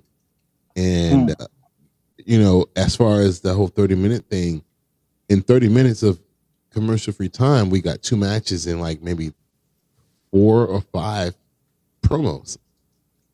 Can they replicate that on the main roster? I don't know. I really don't know. I think maybe we might half of that.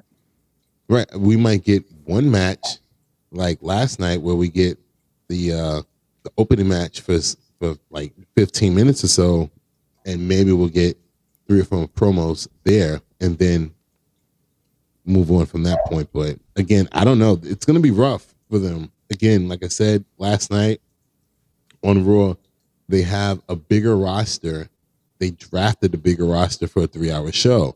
So for them to abruptly go to a 2-hour show for the rest of the year, starting October 7th, I would love to see how that goes. And tell your dog that I love the fact that she agrees with me, because she always does. After dark, always after dark, she agrees with you. No, she was agreeing with me earlier too. A pup named Scooby J. Yeah.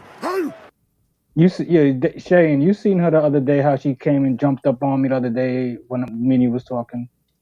Bro, this is what I go through. Dog. That dog is meaty. Oof. You say nothing bad to that dog. All pleasantries, all compliments, all love. And speaking of meaty women, we're backstage with Jakara, Lash, Ren, Lonnie, Lola, and Jada. Whew. Let's listen. Damn. Girl, Jordynne, who? Let's get it. That's right. Let's go. Here we go. Knockout title or your title? Which one should I go for first? Honey, have you ever thought about doing one of these open challenges? It's a good idea. But unfortunately, Ren, I'm not holding an open challenge tonight. So maybe you should focus on the girl that is. Ren QCC. Bye, Cologne. Bye, girl. Remember, you're a cage fighter. You got this. Y'all seen Fatal Influence in here? Jada, Lola. After I called them out. But listen, I've got a big problem with them. And clearly you do too. Baby, right now I'm not looking for help. I am looking for them. Well, after last week, it obviously looks like you needed some. I'm gonna deal with you later. Somebody needs to humble those Fatal Influence girls. And you and Jada are the perfect ones to do it. You heard I agree. I did. I can see a 6-woman tag match. Hold on. Who was impressed with Giulia's NXT debut earlier tonight, and Impressive debut by CM Punk. go between CM Punk and Ava, our general manager here in NXT. So CM Punk said that he was impressed by what Giulia did, and he had some ideas, and that he would call Ava to run those ideas through her. But was that my cue?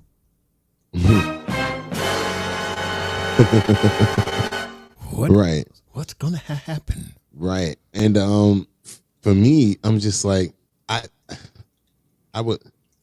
already gave y'all my pick for who would show up tonight against Jordynne, but watching all these background situations and watching Lola, I'm like, wait a minute, maybe Lola should be the one to go up against Jordynne, because I'm like, she's tough.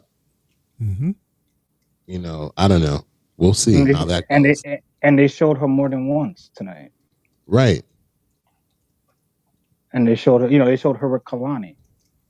But I think that Jada should have been more receptive to what Lola was saying to her.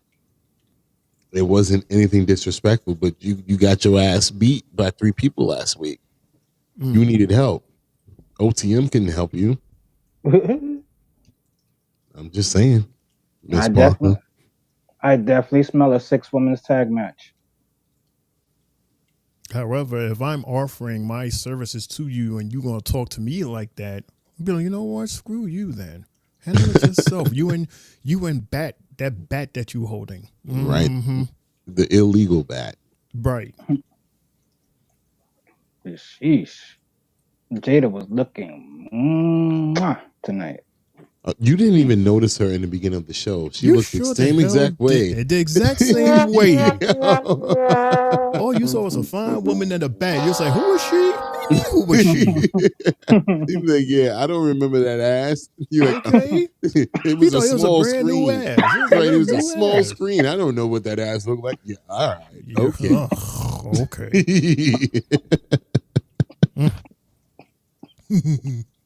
Jay, on you, Jay.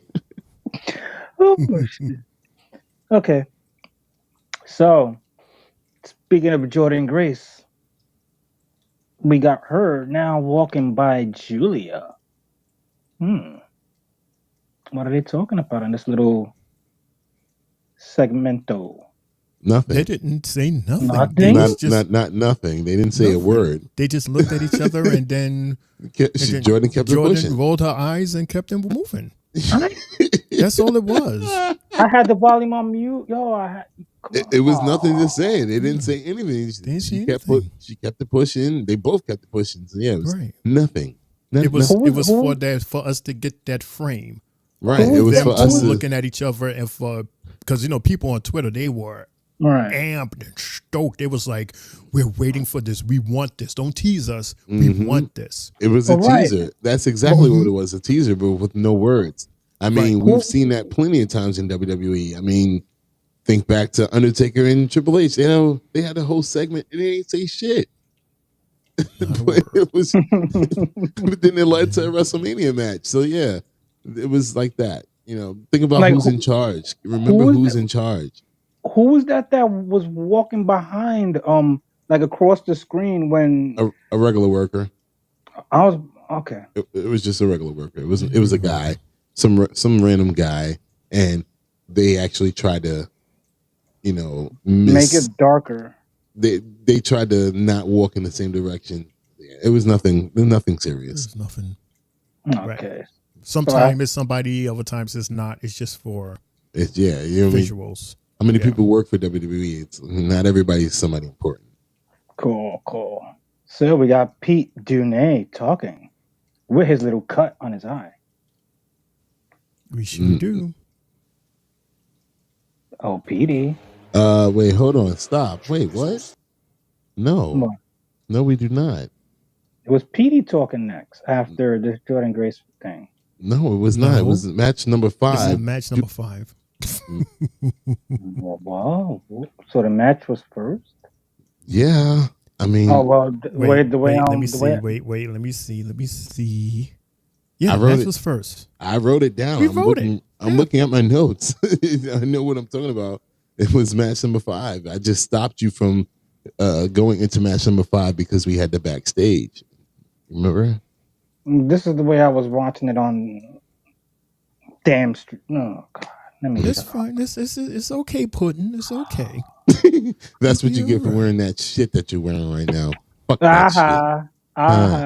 The ahas on you. The ahas on you. Doesn't matter.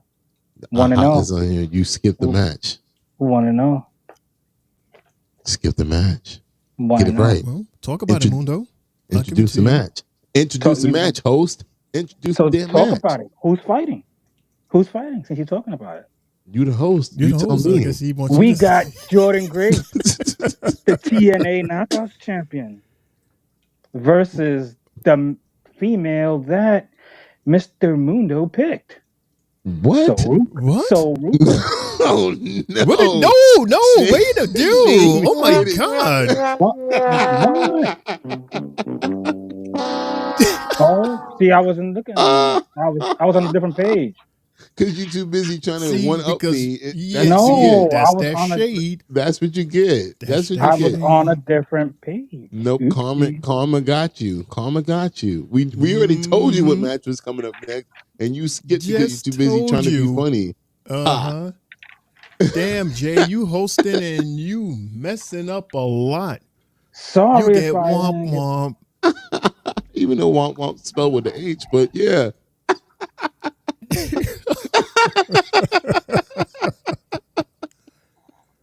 We're gonna let him live, but you know what? It's match number 5. It's Duke versus Ridge, and I'll take it from there. Jay. But look, both these guys came out just aggressive as hell because they just obviously. It's been boiling up for months or weeks or whatever between the two of them. Duke never really trusted Ridge. I was never a Ridge fan when he first came to NXT, and the two of them were going at it. And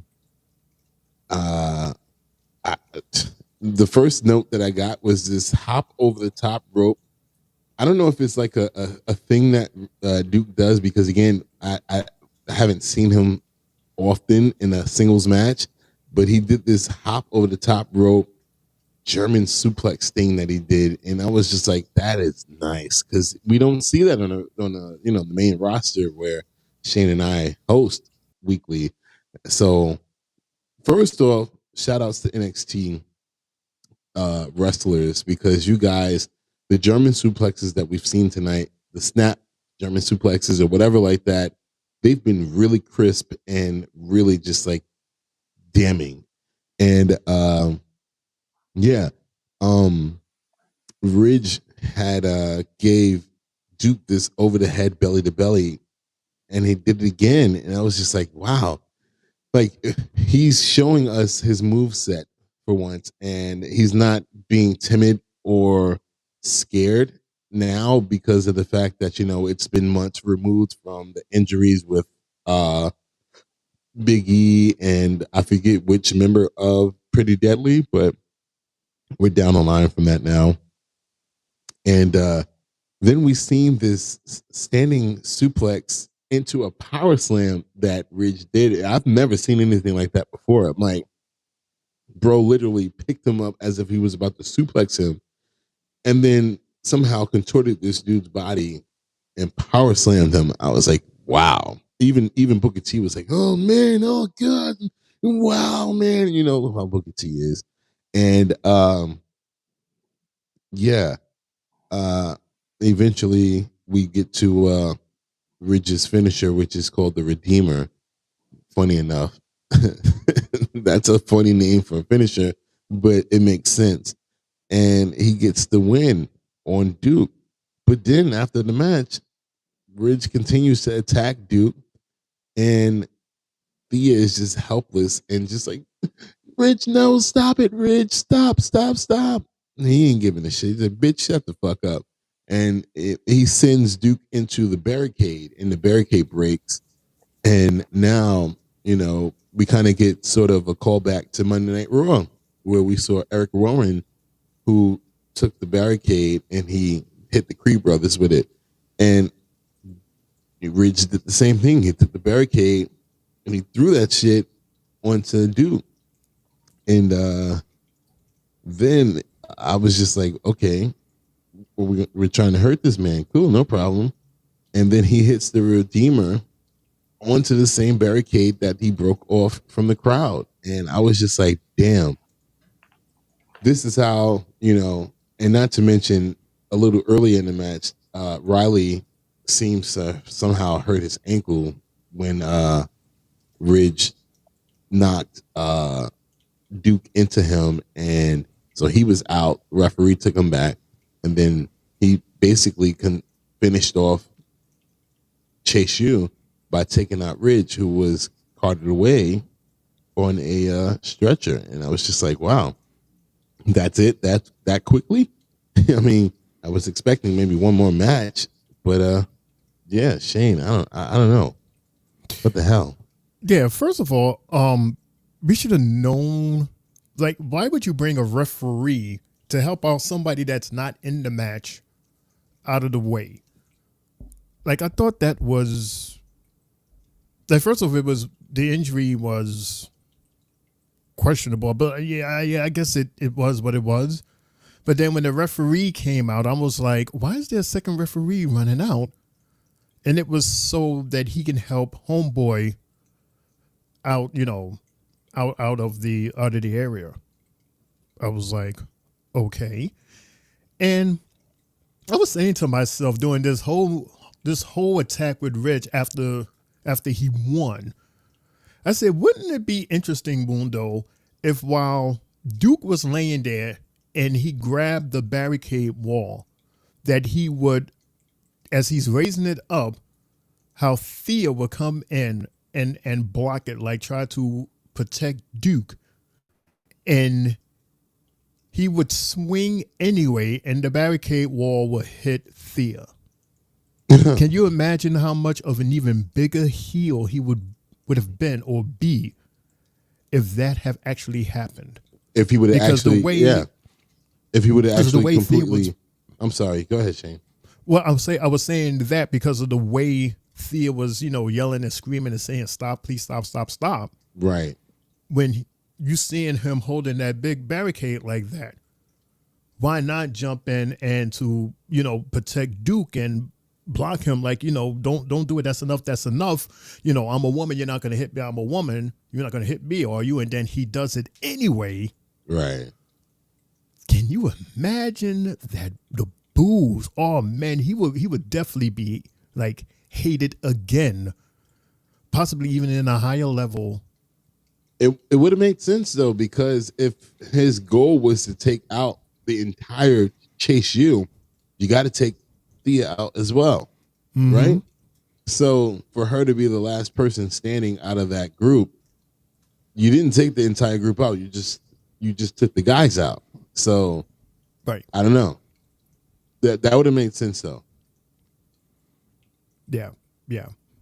But maybe something will happen where she will have an interaction with him, and then maybe he would do something. Because it has to happen. Like that conversation has to happen between her and Reg. Yeah, it's so weird because again, like I said, unlike the main roster, they have Bad Blood coming up, but for NXT, beyond the, then again, I don't know. Maybe it's still a long ways away. Maybe we'll get Mr. Chase versus Ridge for at the CW premiere. As Chase defending his university against Ridge, but because I'm just like, this would be a perfect match. Bad Blood, certain things I saw tonight would be perfect with Bad Blood, but I'm like, it's not. It's NXT, so no. Right? But this right here would be perfect for Bad Blood. I mean, you done took out Duke. You took out Riley. You took out Mr. Chase. Ooh, like literally, like it's screaming Bad Blood to you. But I guess it has to wait until October 1st, right? More than likely. Maybe that's NXT's Bad Blood. Well, I guess version. I guess they're looking at it. Yeah, right. Because Jay, how they normally do the pay-per-view, but it's like during the week situation. Right. So this premiere would stand in for whatever pay-per-view they would normally do. And like you said, it's the same week as Bad Blood. It's the Tuesday before Bad Blood. So maybe if they can somehow figure out how to market it around that. Because, I mean, if you're looking at the matches that we've gotten so far, it makes a lot of sense. It's in that same realm as Bad Blood, man. It really is. Yeah. I can't wait for the premiere, and hopefully they let us know about, after that we get Halloween Havoc. I can't wait. For that. I wonder if they're gonna do it on a Tuesday or if they're gonna do it. Well, Halloween Havoc? Yeah. It's a Sunday. That's their next pay-per-view. They already announced the day. I didn't see when they announced it for. Last week, I think they did. It's on a Sunday. I think it's Sunday, October 27th. Yeah, that's their next pay-per-view. Oh, Halloween Havoc this year. Because remember, Jay, in your defense, because remember, you and I started watching, together. We started watching NXT last fall before we went 100% on with the Three Bells podcast, and Halloween Havoc was like a 2-week situation. It was like the week before Halloween, and it was on Halloween. But this year, it's actually a Sunday pay-per-view. Nice. Yeah. I was shocked. I was like, ooh. I was like, okay, y'all. All right. They doing big things. We haven't seen Halloween Havoc as a pay-per-view since WCW 20-something years ago, maybe even 30 years ago now at this point. So question, it's a PLE for them, and there's no other before that. Like, is there something that Saturday? So they get their own. Okay, that's what's up. Yeah, that's what's up. That's the thing. It's that's why I'm saying what I'm saying now, because they don't have any pay-per-views coming up. That's why we're like, usually what they do is like they'll have like a pay-per-view type setting on the weekday, and right now the CW premiere is substituting like In Your House or a No Mercy or whatever like that. They're substituting that to be their weekday pay-per-view, and then now the actual weekend pay-per-view is Halloween Havoc, which is the 27th, which is 2 weeks after Bad Blood, and maybe the week before Crown Jewel. Yeah, right. Should have been on that same weekend. They could have stuck it on that same weekend. Nah, I mean, because Crown Jewel would have started at 11 in the morning. Right, that's what I'm saying. Crown Jewel's in a whole other country, and we don't. No. I'm talking about Bad Blood, and then have it that Sunday. It's too early though. You're doing Halloween Havoc on October 6th when you can do it on the last Sunday. Right. It's the last Sunday of October. Yeah, never mind. My bad. That don't make sense. My bad. Right.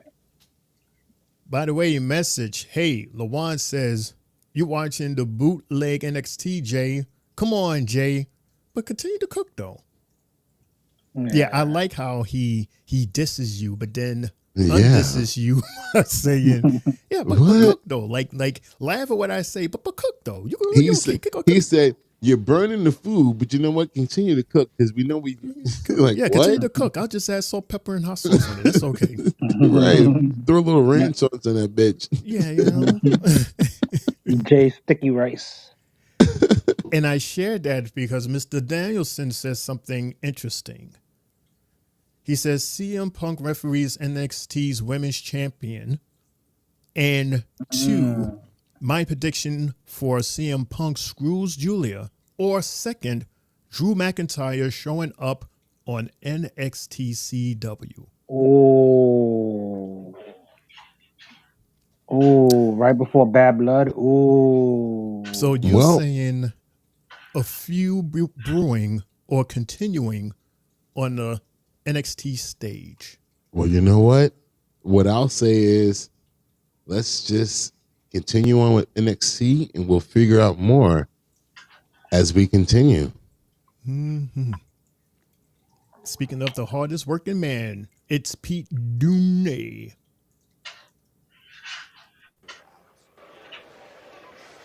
Well, look at my face. This is the face of a man who's been figuring it out fucked up. his whole life.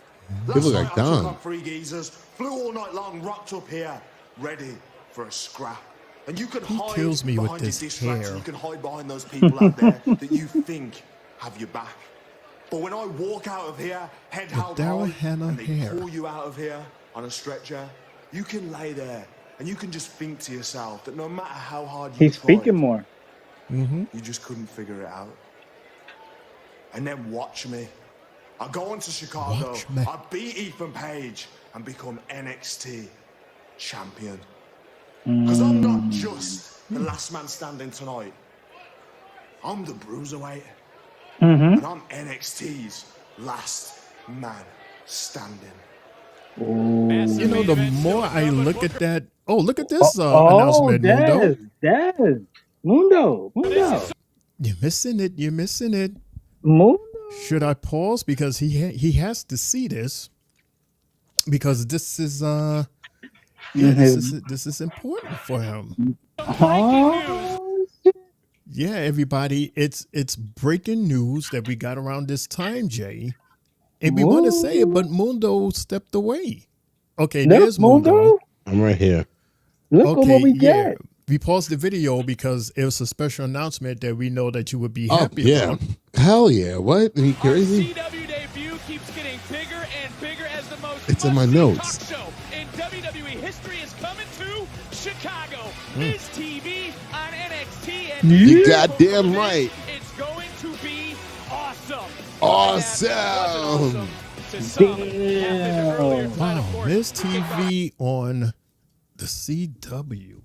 Yes. Another On main NXT. roster. Yes, more main roster talent comes onto that day. Damn. Wow. You know the WWE at this point. I mean, Jay, it goes back to last year when and I'll say it out loud, it was an NXT episode where they went head to head with AEW before AEW bitched out and moved to a different night. And they had John Cena and they had Undertaker and they had Cody Rhodes. And you just saw what Triple H and his regime and Shawn Michaels, what they're willing to do. I mean, it's no different. It's no different now. I'm not surprised. I still remember the promo, the commercial, when they cut the black and you heard the Undertaker's boom. And we was like, wait a minute. Did you remember the first time we heard that? We was like, I went did crazy. we hear that right? Mm-hmm. Bud Natters, and that was one of their best shows. That was that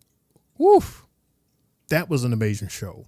And who thought that Braun Breaker taking a choke slam from the Undertaker was his sign of approval onto him, and it would lead to him being Intercontinental Champion today. All because he wrote on his ring attire badass, and he kept calling himself badass until the badass showed up and knocked him on his ass. Yep. And Undertaker co-signed Mello in that same breath because he walked out with him. Crazy. Facts. What a show. What a show. Oh, man. Wesley, what are you doing? Yeah, what is Wes doing? Let's check him out. Let's see what's going on. Well, we talked about that tag team matchup, Street Profits. We talked about it. It was supposed to be, if you remember, Trey Miguel and Zachary Wentz. It was the Rascals who earned that championship opportunity last week to have the championship matchup tonight. And then here comes Wes. He literally snatches the headset off of Vic. Zach, so you and I both know why Trey is not competing tonight. And I'm that reason. So it started with you and I. Told you, Jay. With you and I. In Chicago, CW Marshall. I end this in a street fight. Told you, Jay. I told you, Jay. I told you, Jay. Jay thinking that Wes is going to show up on TNA. No, brother. They're going to make sure this is on NXT. I told you. He ain't showing up to that show. And I told you. Jay was so busy thinking that Wesley was going to show up and challenge for the X Division Championship last week. I'm like, bro, you forgot about NXT on Tuesday? I'm like, And look what happened. Because at first I told him that I said my exact words were Wesley was going to cost them the championship, which he did. Because he made them unavailable for the match. And now it leads to a street fight on the premiere of CW. I'm all for it. Let's go West. Get that win. And Jay, what did I tell you? I said the problem was that Trey interjected himself into the match at the pay-per-view. And he got his. I'm all for it. Damn, am I a heel? Am I a heel because I go for it? Like, am I a bad guy? I'm going for West. I don't care. It's my guy. No, I wouldn't say you're a heel because West you liked him when he was good. Mm-hmm. So there's always, you sticking with your guy. Right. You're right. That's like with one of my favorites. Go good or go bad. I'm gonna still rock with him. Look at the Miz. The Miz is good, bad, good, bad, good, bad. He's he's all over And the he's place. my favorite. He's literally Exactly. my favorite. I fuck with the Miz. I love the Miz so much, man. Hell yeah. So we got our sixth match of the night, featuring Jordynne Grace, our TNA Knockouts champion, versus his favorite, Soroka. I called this one too. You caught this one. You caught this one. He caught that. I told y'all it got to be Soroka, man. Come on. Like the way, like I was telling you, the way TNA ended, and I showed you how it ended. It ended with a pillow next to Jordynne Grace, and I was like, "Damn, it has to be Wendy," but it wasn't. I was like, "No." But remember what I said to you also? I said it was the white pillow. Mm-hmm. Wendy has a black pillow. Then I started joking around like, well, maybe they can't afford a black pillow, but it was a pillow nonetheless. But yeah. Am I going first or is Shane going first? Go ahead. Your mic's open. All of our mics are open, but okay, cool. So the match started off with the fans and the PC. They're chanting NXT, and then the other half of the fans are chanting TNA because it's Soroka, and it's basically two good guys, well, two good women going against each other. And neither one of them are bad, and I enjoyed this match. I really did. We got to see the power of Jordynne Grace versus the athleticism and the agileness, if that's a word, of Soroka, and I really enjoyed it. What I can say is, from the notes that I'm looking at, the power of Jordynne Grace is undeniable, and she hit Soroka with one of the damnedest spine busters that I've ever seen from a woman perspective. And I was just like, well, goddamn. Like, she almost put her through the goddamn ring. And Jay and Shane, did you guys notice, and I said this before it was mentioned by Booker T, and I meant to say this to y'all the last time we saw Soul participate in the match, was the fact that she's not wearing a knee brace anymore. Remember when I told y'all that, in the beginning, that I thought that she was wearing it as like a crutch, in a sense, like, she came off of a knee injury and she's wearing it as protection, but I guess she got to the point where it's not that anymore and she doesn't need it, because we got, usually, especially for us, people who grew up in the Attitude Era, people like Stone Cold who wore knee braces, they just wore it all the time. So for her to not wear it anymore is something cool. Yeah, and then after that, she hit a beautiful moonsault to the outside of the ring to Jordynne Grace, and then on top of that, she rolls Jordynne back into the ring, and then she hits a beautiful splash from the outside of the ring to the inside of the ring, and they gave us, again, it was two back-to-back beautiful camera angles from the top of the arena, and I'm loving these camera shots from production, because it just gives you a different feel for it. And the DDT that So hit when Jordynne had her in like she caught her and then she tried to like swing her into some type of move, and then So counted it into a DDT. I was like, ooh, yes, So let's go, let's go NXT. I'm team WWE all the way. So, and then Grace hit her with a Vader bomb, and I was like, ooh, that might be it. But I don't remember Grace going for the cover after that. And then so I'm sorry, because I'm looking at the notes that I put, and Soul was trying to do a top rope move, and Jordynne ran to the ropes and hit the ropes and caused, don't laugh at me, she caused Soul to fall on her balls. And so she was grimacing as if, she was a male wrestler and as if she hurt her balls. And I wrote that in my notes. It was so funny to me. And then right after that, the lights go out. And I'm like, what the hell's happening now? I'm like, what the hell is this? Because I was thinking that it was going to be a clean match. And lo and behold, it's Rosemary and Wendy Chu. And they attack Jordynne Grace, and Soruka is nowhere to be found. And they end the segment with Grace being laid out after being choked out by Wendy Chu and the $1 Million Dream. And you have Rosemary laughing, and it's just like, okay.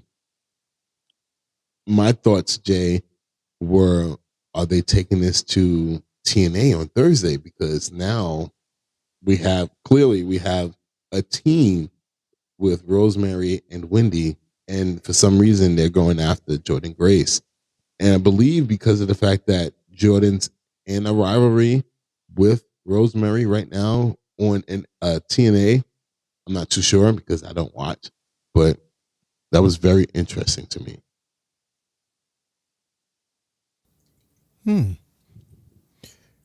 Yeah. First off, shout out to Jordynne for once again coming into the WWE world and gracing the NXT stage. So Ruka, I tell you, she always delivers a good match. And the fact that she was able to match with Jordynne, because let's keep it funky. Jordynne is stronger than Soul.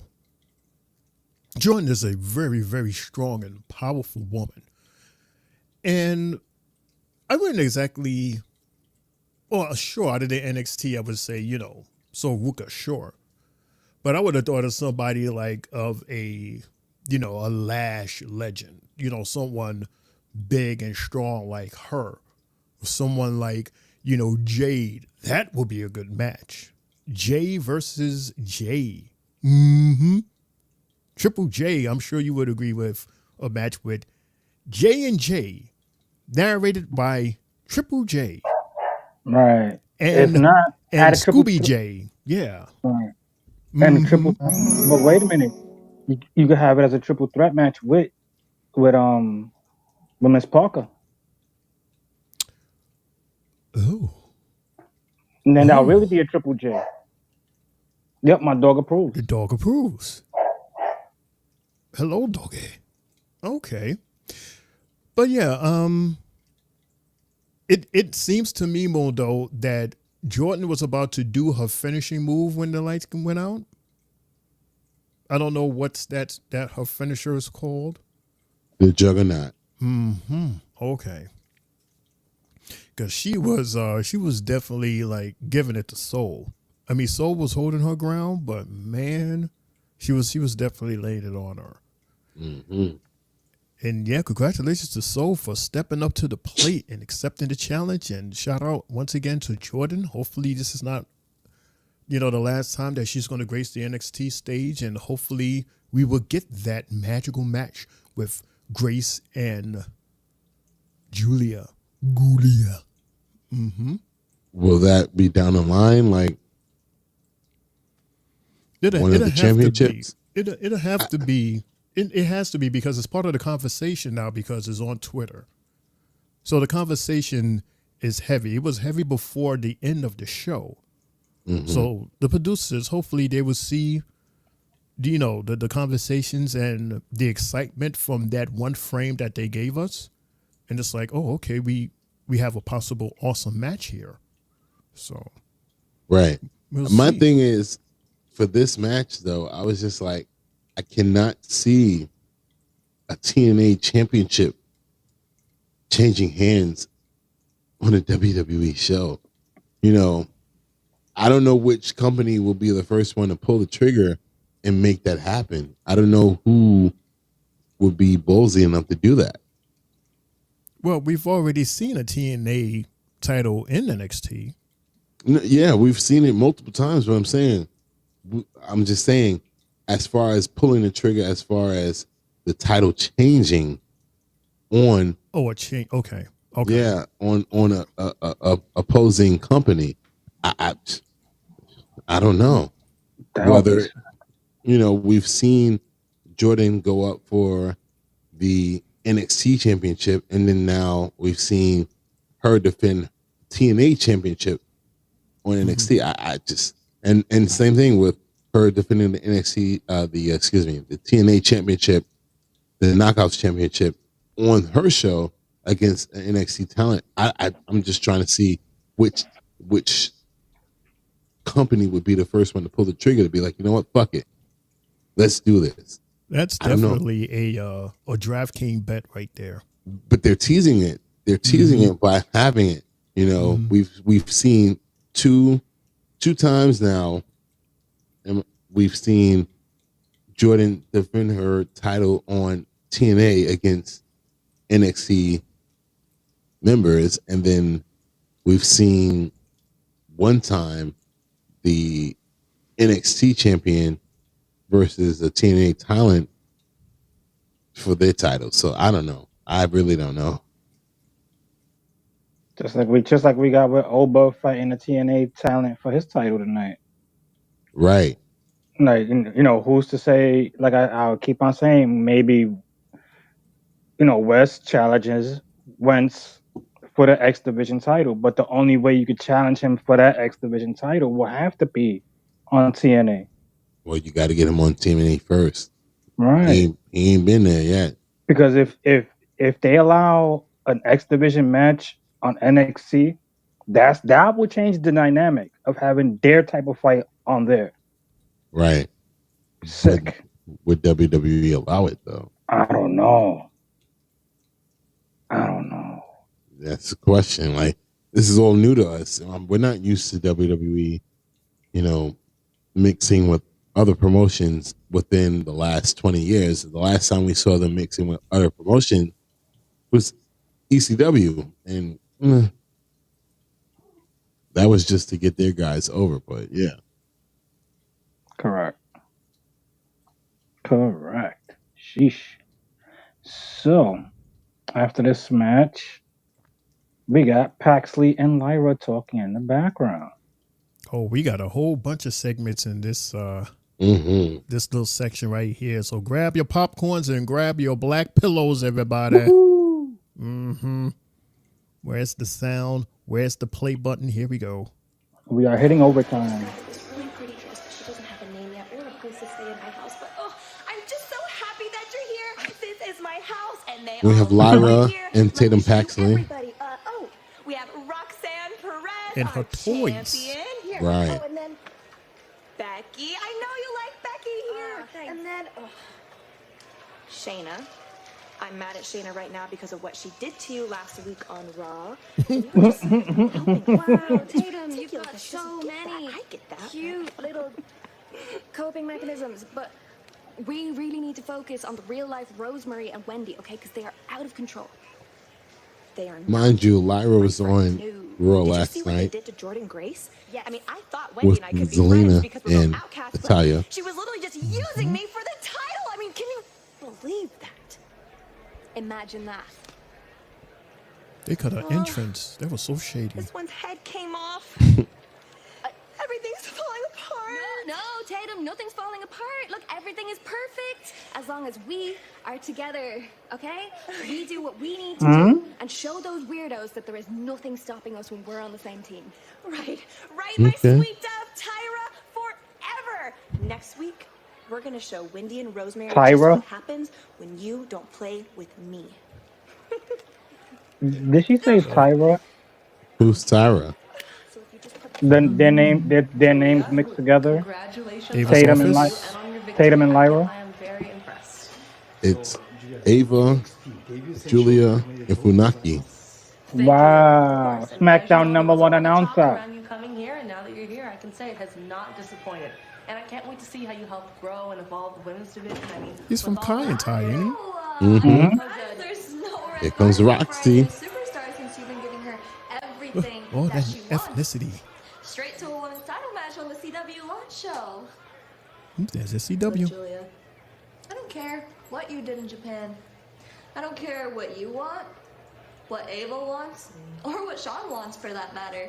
You're not gonna come in here and take over my division.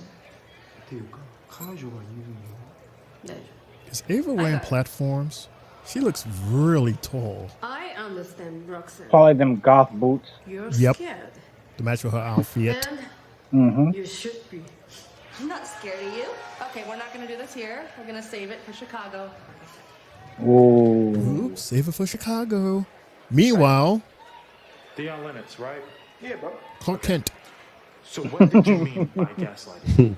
Well, I mean, Spears is telling you stuff that's not actually. I didn't know that you two were friends. We're not. Hey, Sean. Sean Spears. Look, just remember what I told you, bro. All right? What, Jensen. what's that all about?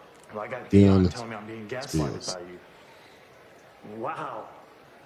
Another guy around here trying to tell you what to think instead of letting you make decisions for yourself.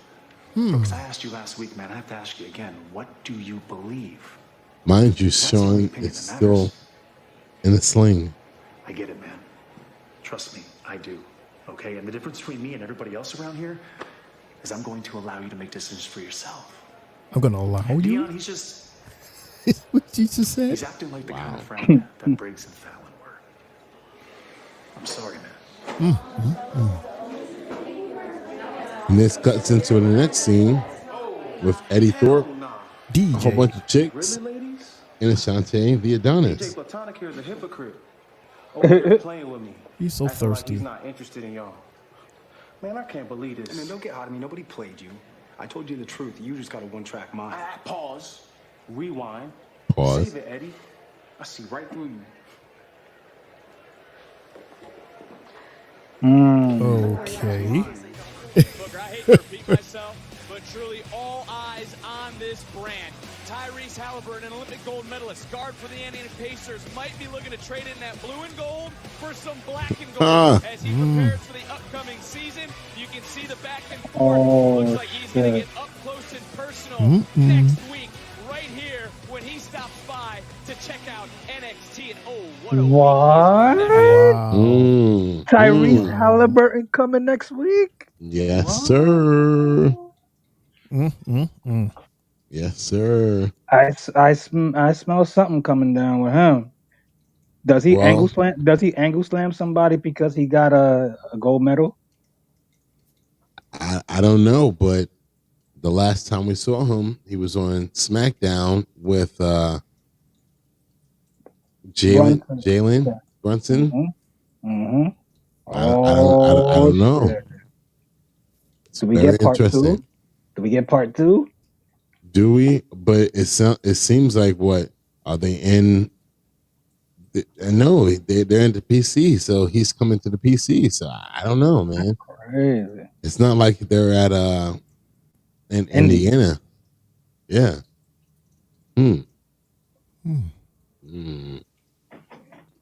That's gonna be crazy. That's bananas. Nice to know. I didn't even hear that. But that's cool. That's cool.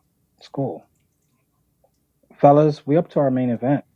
Our last match of the night. And it's for the number 1 contender match for the NXT Championship. We have Trick Williams versus Pete Dunne.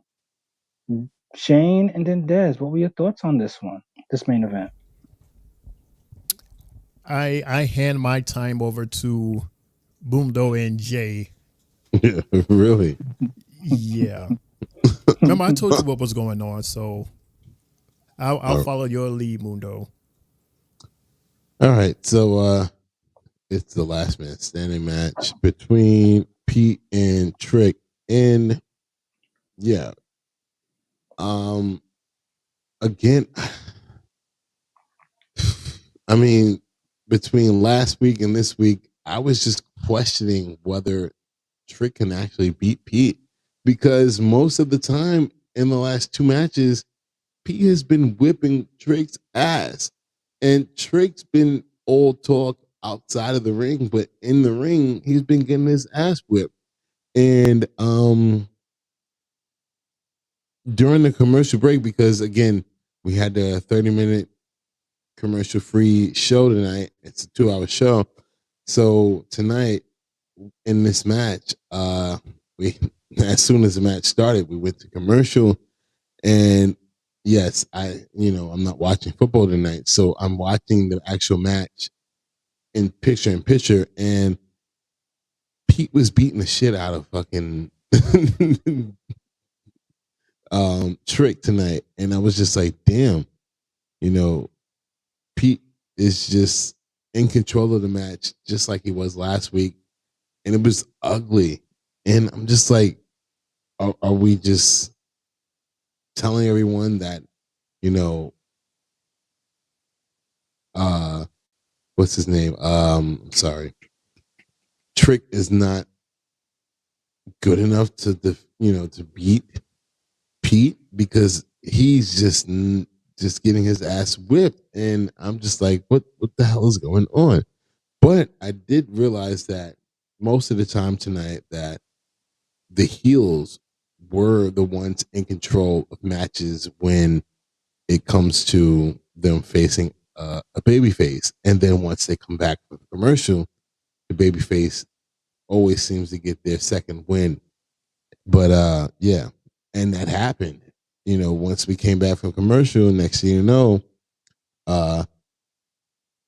Trick starts hitting Pete with these Booker T like kicks.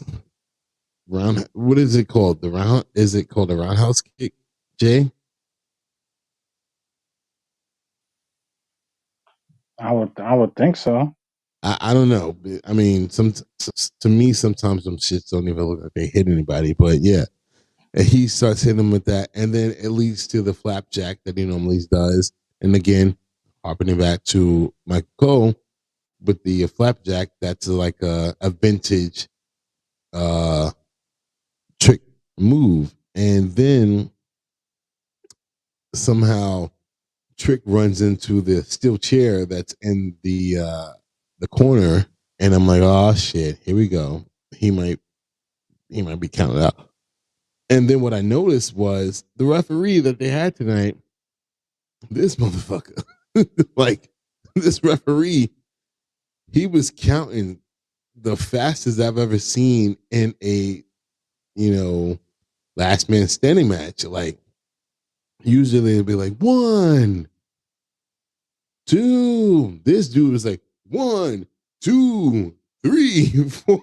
So it was causing a lot of false, I wouldn't even say false finishes, but it was causing a lot of pop-ups at the last second between Pete and Trick. And I'm like, shit, can nobody talk to the ref like, yo, slow it down, bro? And I don't know, but they get outside the ring, and Pete decides to pick up the matting that's outside the ring. We haven't seen this in to me personally, a few years, where they take the covering off and expose the concrete in which that's around the wrestling ring. And at first it looked like Pete was gonna hit a Trick with a power driver or a power bomb or whatever, I don't know, but he eventually reverses it into a DDT, and I'm like, yeah, maybe Trick might be out, because again, from what we've seen in the last few matches between, I think they've had 2 matches before this one between Pete and Trick, Pete is just really all the way leading the match, and I was just like, oh no, this might be it right here. And then Trick got his ass up. But yeah, I mean, these guys, they just they just were giving it their all, and somehow, some way, they found their way up to that special stage area where sometimes people look down on their competition and talk shit. and they're up there, and they break the barriers and stuff like that. And next thing you know, we see like a Russian leg sweep. I don't even know who the aggressor was because it wasn't clear, but they both go crashing through 2 tables on the floor, and I'm like, oh shit. And out of nowhere, here comes the champion who said that he was rooting for himself. Now we see him rooting for Pete Dunne. Pete Dunne! He's chanting him on and cheering him on, like, come on, get up, while the referee's counting. And I don't know what happened. The referee was counting, but then somehow, some way, in the middle of him counting, he restarted the count. Because even Vic was saying, yeah, the referee's at 8. And then next thing you know, you hear the referee saying 4. And he's like, oh, the referee restarted the count. I don't know what happened. Maybe I missed it, but I was just like, what? What happened there? And so the referee's counting, and then all ego, Mr. Ethan Page, tried to attack Trick, who back body slammed him into the announce table and broke the announce table. And yeah, Trick was the last man standing. Pete couldn't get up, and Trick did.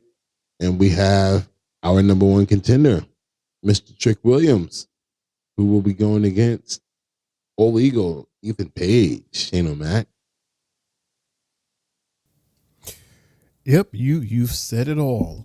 I was not expecting Ethan to come out, and I wasn't expecting that results. I didn't know what, like when they crashed through those tables, I thought it was going to be a draw because they both look like they were done. Especially Trick, because Trick went through hell. He went through hell with Pete. Pete torching him all over that arena. Center, room, whatever you want to call it. Around the ring, in the ring, outside the ring, on the table, announcements table, up on the mezzanine, everywhere. That was a kick-ass match, all in all. Awesome match. Congratulations to Trick Williams. However, Trick, keep that third eye open because you know old Petey, he's going to come back for you. Especially at those moments where you think he's not around. You might want to keep that security around you at all times, even when, and especially when you have your championship match with Mr. Ethan Page, Jay. Mm-hmm. You never know. Petey might be lurking still. Mm-hmm. I don't think he's done with him. Not one bit. See, and like once again, we don't get Sheamus to appear. I was thinking this would have probably been the perfect time for Sheamus to appear and come catch him. Hit him with the shillelagh or bro kick him at the end. Right. I thought from what he said last night that he would have shown up tonight. He was basically saying like, whatever you're in, I'm in too. So, but I don't know. I guess I didn't want to dilute it too much of main roster talent. Right. Mm-hmm. Right. Definitely. You know, it was cool to see Trick win this match and get his number 1 contendership back. He deserves it. He never got a rematch. Right. And Pete's always involved in something, so Pete's always gonna stay in 2 feuds, I feel. He's in a feud right now with Sheamus. They're not gonna, they're gonna focus on that more now at this point. I think pretty much with Pete, he's gonna remain a staple on both shows. I wouldn't mind. Until we get him versus Ridge. I wouldn't mind. Oh, because now Ridge is different. So we might see a different side of him when they finally get to each other. Because remember when Pete first came back, that was one person he did talk to, was Ridge. And he didn't like the move Ridge made when Ridge was with Chase U. So he was like, so this is how you betray me. You go with Dunne. But they're both bad guys, so yeah. Who the hell would anybody root for if they're both bad guys? But that was when Ridge was actually good with Chase U. That Pete confronted him. I get that, but I'm saying that they're both bad guys now, so it's like right. Like you can't put a current situation based on a past event. Yeah.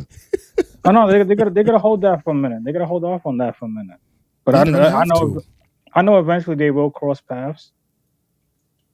I think if they cross paths, they probably team up together because I don't see them going against one another. You know, if anything, Pete would be like, finally, you're showing who you really are versus, you know, because I think Sean Spears would be the first one to tell him that. Well, yeah, but I'm saying, though, but as far as Pete and Ridge, they're both bad guys. So he was like, yeah, finally, you're showing who you are. And this is the Ridge that I know. Like, if anything, I think they would team up together versus going against each other. I just don't see it. Okay. We'll save that for down the line. And that's basically the entire show. But as we do... No, it's not. Oh, shit. Yes, we got Stone and Ava in the back. Talking with Stevie. What's going on with that? Oh, we Yes, it was an ending segment after the match. Oh, okay. Well, you gotta give me a second. I didn't know that there was a I do not have that, and I done closed everything out. I'm so sorry. All right, so but basically what happened? After the match, we had a segment where we went back to Ava's dressing room, and we hear Stevie and Stone just talking their shit. But in the background, we hear Ava on the phone with somebody and saying, "Okay, cool. Well, I'll see you next week." Blah blah blah. And then they're like, "All right, who are you on the phone with?" And she was like, "I was on the phone with CM Punk, and he said that he'll be here next week on NXT." And then they made it official. CM Punk will be on NXT next Tuesday, and we'll find out whatever his thoughts were about anything. So yeah, CM Punk will be on NXT next Tuesday. WWE is going crazy. Well, I'm glad you said that because it's not on here anyway. It ended with Trick celebrating in the ring. Yeah, that wasn't it. CM Punk next week. Right. I think it was Stevie. She was like, "But I thought Punk was coming on, you know, in Chicago." She was like, "Yeah, but he's coming before then." So yeah. Oh shit. Does Drew attack him next week? I don't know. Like, does he attack him on NXT? Does CM Punk decide to be the special guest referee for the match between Roxy and Giulia? Because, you know, Roxy's someone that's been on AJ's, you know, her radar and his radar as well since he came back. You know, because if you think about it, she is like a younger version of AJ Lee. I don't know where they're gonna go with it. That'll be dope. Yeah, that'll be dope. I can't wait till next week. It's gonna be a wild ride leading up to the CW. Definitely a wild ride. Agreed. Oof. And that shit's only 3 weeks away. 3 weeks away. It's a long time, but it's not. Let me make sure. Yeah, 3 weeks. Because today's the 10th. Yeah. It's the 11th. It's 9/11. Ooh. Ooh. But as we always have in every show, fellas, we're going to talk about our match and moment of the night. We're going to lead off with Shane, followed by myself, and then our Friday night host, Mundo, will go last. My match of the night, being that it was such a jam-packed show, I actually have two. My first one is it was the opener, the tag team champion match with the Axiom and Frazer versus the Street Profits. From beginning to end, that was just an amazing match. And again, I totally agree with Mundo. Street Profits, they were too big of a puzzle piece to be in NXT. I get exactly what you're saying, but I did enjoy that entire match. Even seeing the Bloodline come in, that was a huge shocker and just added to like the awesomeness of that match. And of course, the second match was the main event, Trick versus Pete. And we know why from beginning to end of that as well. Congratulations to Trick. My moment of the night was, of course, seeing the Bloodline in NXT. Totally, absolutely unexpected. If you would have asked me who you think is going to surprise us tonight, it wouldn't have been the Bloodline. Totally surprised. Those are my matches and my moment of the night. Well, my match of the night, I'm going with the Jordynne Grace versus Sol Ruca, for the simple fact that we got to see Jordynne Grace's full arsenal on display in this match, and her strength, her power, everything she delivers. Like when she went under Sol and just carried her on her back and just, I don't know what she did after that. It was just wild. I loved it. And the fact that we got to see Sol, as Des said earlier, without her knee brace. She's comfortable again. And we could see how she was doing her moves. Her cartwheel, her jumping off the ropes. She did her thing. Don't hold your head down, because that was a good match for you. And my moment of the night, I agree with Shane as well. The Bloodline coming in and just cleaning house of both of Street Profits and Axiom and Frazer. And that senton that we got from Jacob. Man, amazing. Would have never thought. That's my match and moment of the night, fellas. And for me, I have two matches of the night. 1A would be the first match with Axiom Frazer versus the Street Profits. I just thoroughly enjoyed that. And then my second match of the night, 1B, would be the second match of the night, Giulia versus Chelsea Green, because of the fact that we got to see another level of Chelsea Green tonight, and I enjoyed it 100%. And my moment of the night, I'll go ahead and agree with my guys.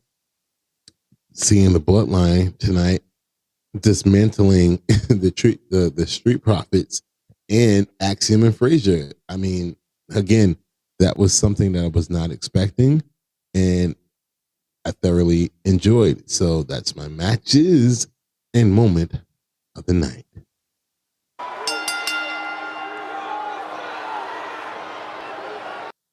Cool. Any final thoughts, fellas, before we hit that button? Nope, we are good. That was an awesome jam-packed, like literally, we're not joking when we're saying that tonight was a jam-packed night. It really, really was. We went into overtime tonight. yeah, NXT and our show was jam-packed today. Hey. True that, bro. Wow. 3-hour show tonight. Damn. Oof. I didn't expect this. Not at all. If you're ready, fellas, let's close out. And that's the bell, folks. You've been listening to the Three Bells Podcast with your hosts, Triple J, Mundo, and Shane O'Mac, bringing the thunder from the ring straight to your speakers. But a conversation doesn't end here. Keep the conversation going in the comments and follow us on our socials to get the latest scoop on WWE events and behind the scenes action. Until next time, stay loud, stay proud, and above all, stay tuned for more hot takes, news, in the world of wrestling. Expect the unexpected. See you on the next show, the Three Bells Podcast.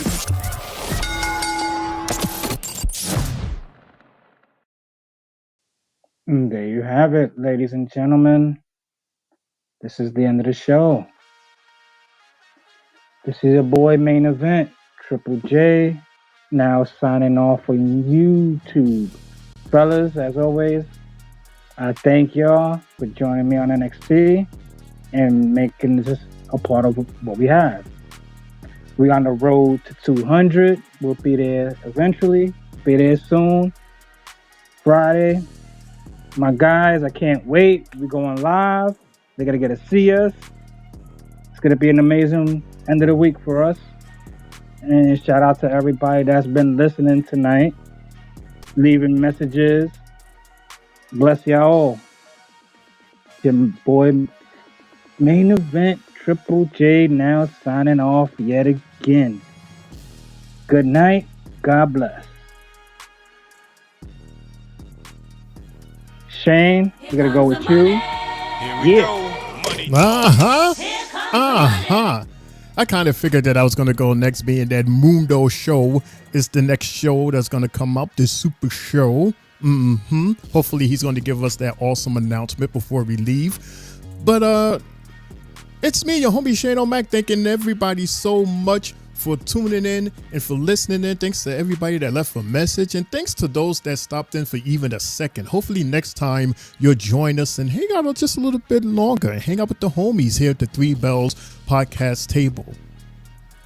Mr. Triple J, congratulations on yet another awesome show. Mr. Mundo, always good to see you. Thank you guys for brightening up my day and making my Tuesdays awesome. We're going to join Mundo on Friday for Friday Night SmackDown at 10:15. And then you're going to enjoy your weekend. And then we're going to start with me, your homie Shane O'Mac, for Monday Night Raw. Right here on YouTube at 11:15. And then we're right back here all over again with Triple J for NXT at 10:20. Facebook, Instagram, TikTok, YouTube, Spotify, all under the Three Bells Podcast. This is your homie Shane O'Mac coming to you live from the East New York section of the Three Bells Podcast table, reminding everybody to enjoy and have a productive week. Laugh hard, love harder, and good fight. Good night.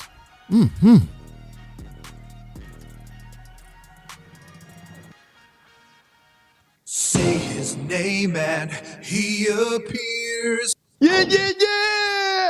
What's up, everybody? You know what time it is. Yeah. Drop it. It's your boy Mundo, a.k.a. Mr. a.k.a. himself, and thank you so much for joining us for the Three Bells Podcast NXT recap. Man, oh man, it was a beautiful night. Thank you so very much, everybody. And as Shane O'Mac said, please like, subscribe to our Facebook, Instagram, YouTube, TikTok, and Spotify. Man, oh man, SmackDown will be one for the ages, because what? It'll be the first time that we will not have our beautiful graphics by Shane O'Mac. You'll see all three of us here live on Friday. So make sure you join in, subscribe, and that's how it's going to be from Friday moving on forward. Thank you everybody that joined in tonight. Dropped a message, and if we didn't see you tonight, thank you so much for just listening in. And I can't wait to talk to you guys again on Friday. It's your boy Mundo, aka Mr. aka himself. And as always, I'm out of here.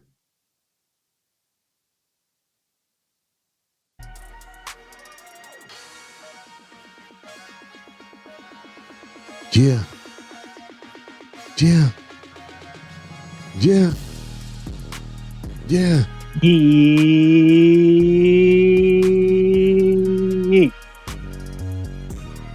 Oh yeah, man. Strict. Oh yeah, man. I like it. And as always, no yeet. He wants to do what? No one wants to hear that splash in the past. No, no.